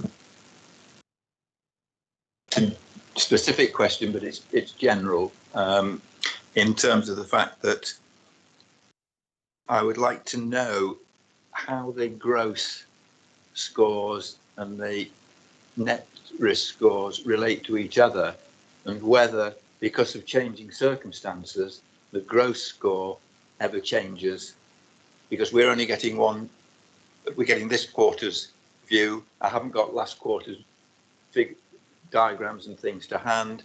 I don't know what next quarters are going to be, and I'm just making the assumption that the gross score has been constant, irrespective of the changes in circumstances. And what you then get is an appearance that, well, the net, because of mitigations, shows an improvement, and the target shows an improvement. In other words, everything is potentially improving towards that target, when actually, if you look at CR13, for instance, the transformation, it's way behind schedule. It's not making the money that it's supposed to make. It is costing 3 or 4 times what it was predicted to cost. That's nowhere near where it was when we first set out the transformation gross score. So have we actually moved that gross score to match the failings, and therefore the net scores must also, because the mitigations are not working at this stage, they must also be reflecting that, but they don't appear to be. They're reflecting an improvement because of the mitigations. So I can't understand how this actually works and how we are able to really assess the risks and the improvements that are taking place. So that's, I mean, I could say the same. The pay and reward element of transformation has been deferred. That is causing major issues, which Nick might again face in terms of staff retention and recruitment. There are issues for various other service areas and sectors in exactly the same way. So it's that general question, as exactly how is this gross score working in the first instance? And does it change each quarter, or has it stayed constant ever since we first set it up? So I'll go back to Ms Manton over the general point. On the more specific around the transformation agenda, of course, we looked at this and but it's a good illustration, Councillor Brooke, because we looked at it and we said that we'd want to do it again. And therefore we will do it again because it's a big piece for this council, and we can't allow that to get away from our scrutiny either. So, point well made, which is noted, and we'll look at that maybe when we come to the forward plan. But in the more general sense, Ms Manton, could you respond to Councillor Brooke, please? Thank you. Councillor Brooke's quite correct. The scores can change. So the gross risk score, the net risk score, the target risk score, they can all be changed during a quarter. I think you're probably quite correct in identifying we don't give you a direction of travel here, which probably would be helpful in future, so that if, for example, a gross risk score does change, I'll highlight it to you. You know, the external environment changes, for example, would be a factor that I would anticipate impacting on a gross risk score, and as a result of the change in any score, I would always encourage the risk owner to review the whole line and look at the gross, the net and the target to make sure they still remain correct. If there's been major progress in a quarter or in a period of time, you would expect the net risk score to be reducing to the level which is sort of towards the target risk score. And I think correctly what's identified here is I'm not showing a direction of travel, so I will include that in my next report so that you can see any movements in the scores during the quarter. Councillor Brooke. Yeah, fine. That would be really helpful. Thank you. Yes, I think that's a significant piece of progress. It isn't just for this committee; it's for the council corporately, and then at a glance, it just makes it more significant if the direction of travel is either positive or negative or neutral, and we can quickly understand it. So, thank you very much for that. Members, any other questions on this paper? No, in that case, could we note the corporate risks update that we've received, and indeed the enlarged issues that we've heard about this evening around customer and complaints and the planning service? You agree to note? Thank you very much, members. Takes us on to item 9 on the agenda, which is the internal audit quarterly audit plan update. And I'll turn to Mr. Stannard, who is the Head of Audit and Management Assurance of BCP Council. Mr. Stannard, could you introduce the report, please? Thank you, Chair. Agenda item 9. This report sets out the audit charter and audit plan for 22-23 financial year, and also provides the update for Q4 activity of the BCP internal audit team for this financial year. Councillors may remember that it is a requirement of public sector internal audit standards that the Audit and Governance Committee approve both the internal audit charter and the audit plan for each financial year. So firstly, turning to the internal audit charter, Appendix A in your pack, this document is subject to an annual evolutionary process, a bit like the policies that you agreed at your March 17 meeting earlier in the year. And similarly, changes are therefore shown in red text throughout, so you can see at a glance what's been changed.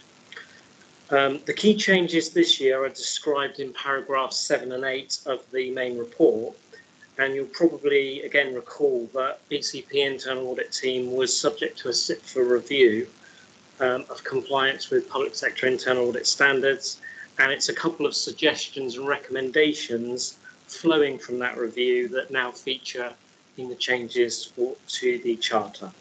The most significant of which you'll see is Annex 5, Now, this is not a new document, it's just a document that wasn't previously attached to the Charter. So it's not new in terms of our operational delivery, but it is in terms of transparency in the Charter. Turning now to the audit plan for 22-23. As a committee, you've already received a draft version of this plan as a key consultee back in January. And whilst you did ask a couple of questions of me, those questions didn't require any changes. So what you see in front of you is the same as that consultation draft you saw back in January.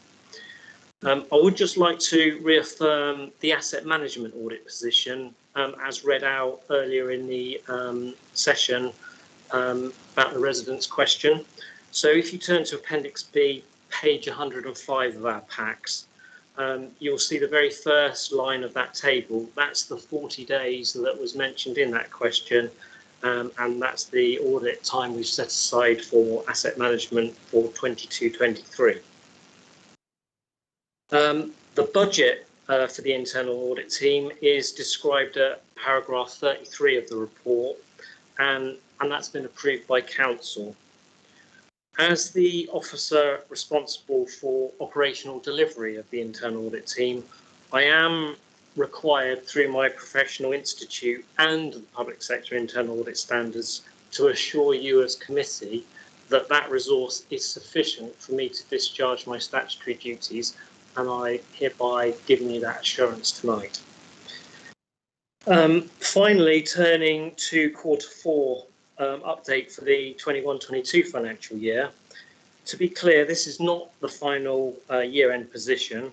This will be reported in my annual report in July in the Chief Internal Auditor's annual report. From an operational perspective, the 21-22 audits don't end on the 31st of March, and the 22-23 audits don't begin on the 1st of April. There is, of course, a crossover period in the April and May calendar year. You'll see a the table in paragraph 17, that there was one partial audit opinion that we gave in Q4, and that's around the Children's Services Capital Programme.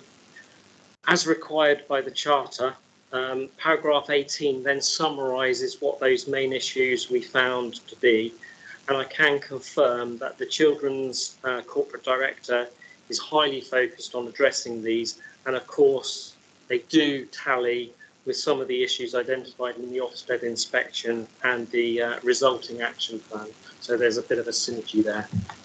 Thank you, Chair. Happy to take any questions you may have. Thank you very much, Mr. Stannard. Members, any questions?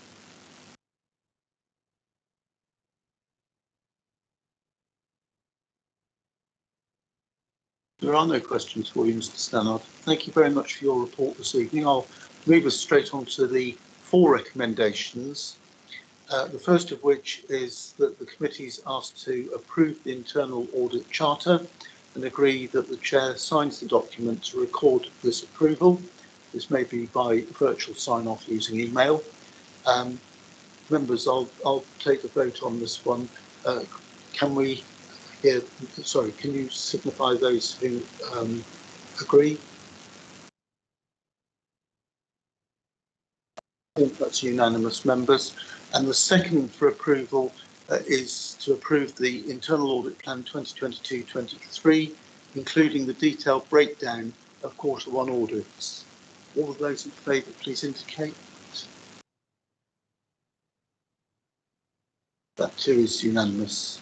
And then the other 2 recommendations, which I'll just take together, are for noting. The first is to note that the 2022-23 budget for the Internal Audit Service, which has been previously approved by Council, and note the progress made and issues arising on the delivery of the 2021-22 Internal Audit Plan. Can we note those 2 recommendations, members?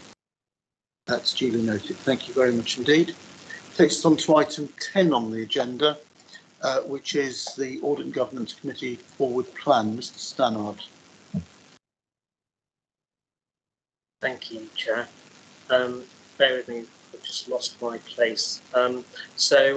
Yes, the floor plan, this is the first sight you've had of the new municipal year. And what I think it's fair to say what we've heard this evening, there may already be a couple of changes, most notably around the statement of accounts and when we are going to see those.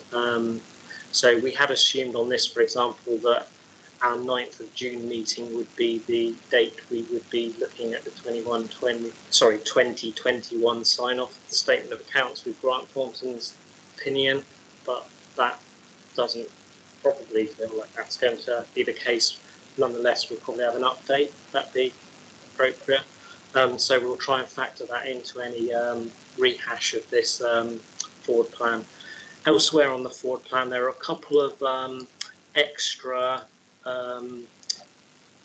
Again, sorry, bear with me. I missed a page again.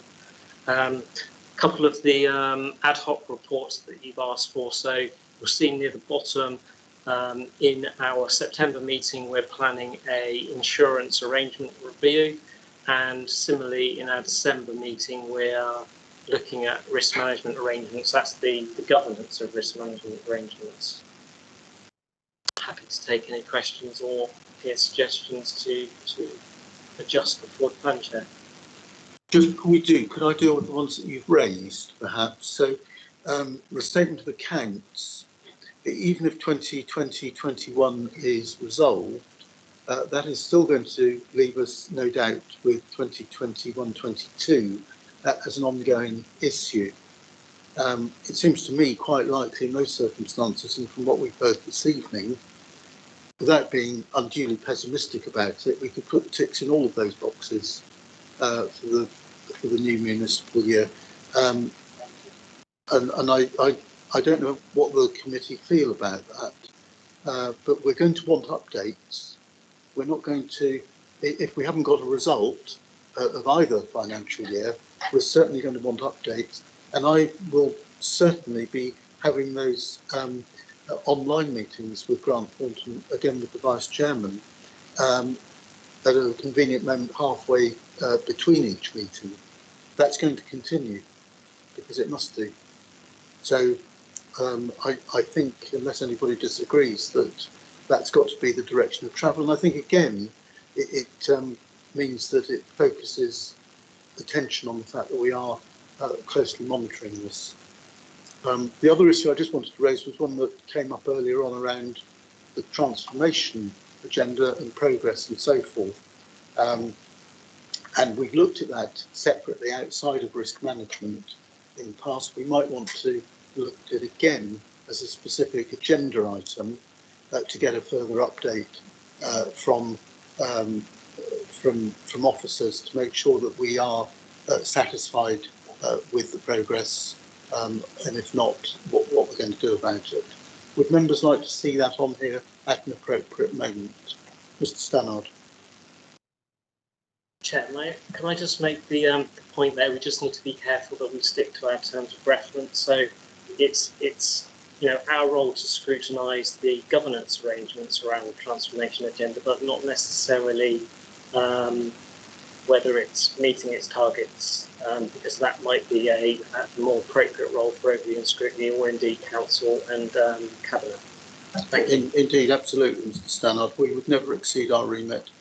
We're concerned with the governance arrangements, and if we ever feel that out of that discussion, out of that presentation, there is a need for overview and scrutiny to pick it up, then we would no doubt send an informative note to overview and scrutiny, suggesting what we felt the action should be from their remit.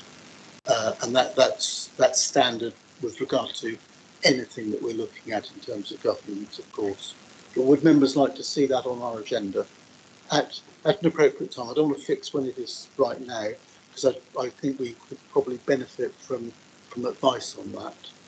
But certainly, if you could pursue that, Mr. Stannard, I think the committee would like to know that. So, members, anything else on the forward plan, please?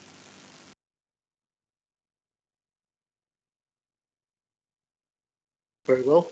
So can we agree to note the forward plan that we have in front of us this evening, and the recommendation is that the Audit and Governance Committee approves the forward plan as set out at Appendix A, and no doubt that will follow with the amendments that we've suggested and agreed a moment ago. And if I could ask you to indicate those in favour. That's unanimous. Thank you very much indeed, members. I think that's finalised our agenda for this evening. Could I thank members for attending and looking with such close scrutiny around the governance issues as always this evening. Could I thank the officers, those who obviously participated in answering many questions this evening, but also those who've perhaps been online and haven't been called. Thank you for bearing with us this evening, and indeed for members of the public who may have been watching online this evening. And thank you again, members, for your work on this committee. And I close the meeting at 20:15.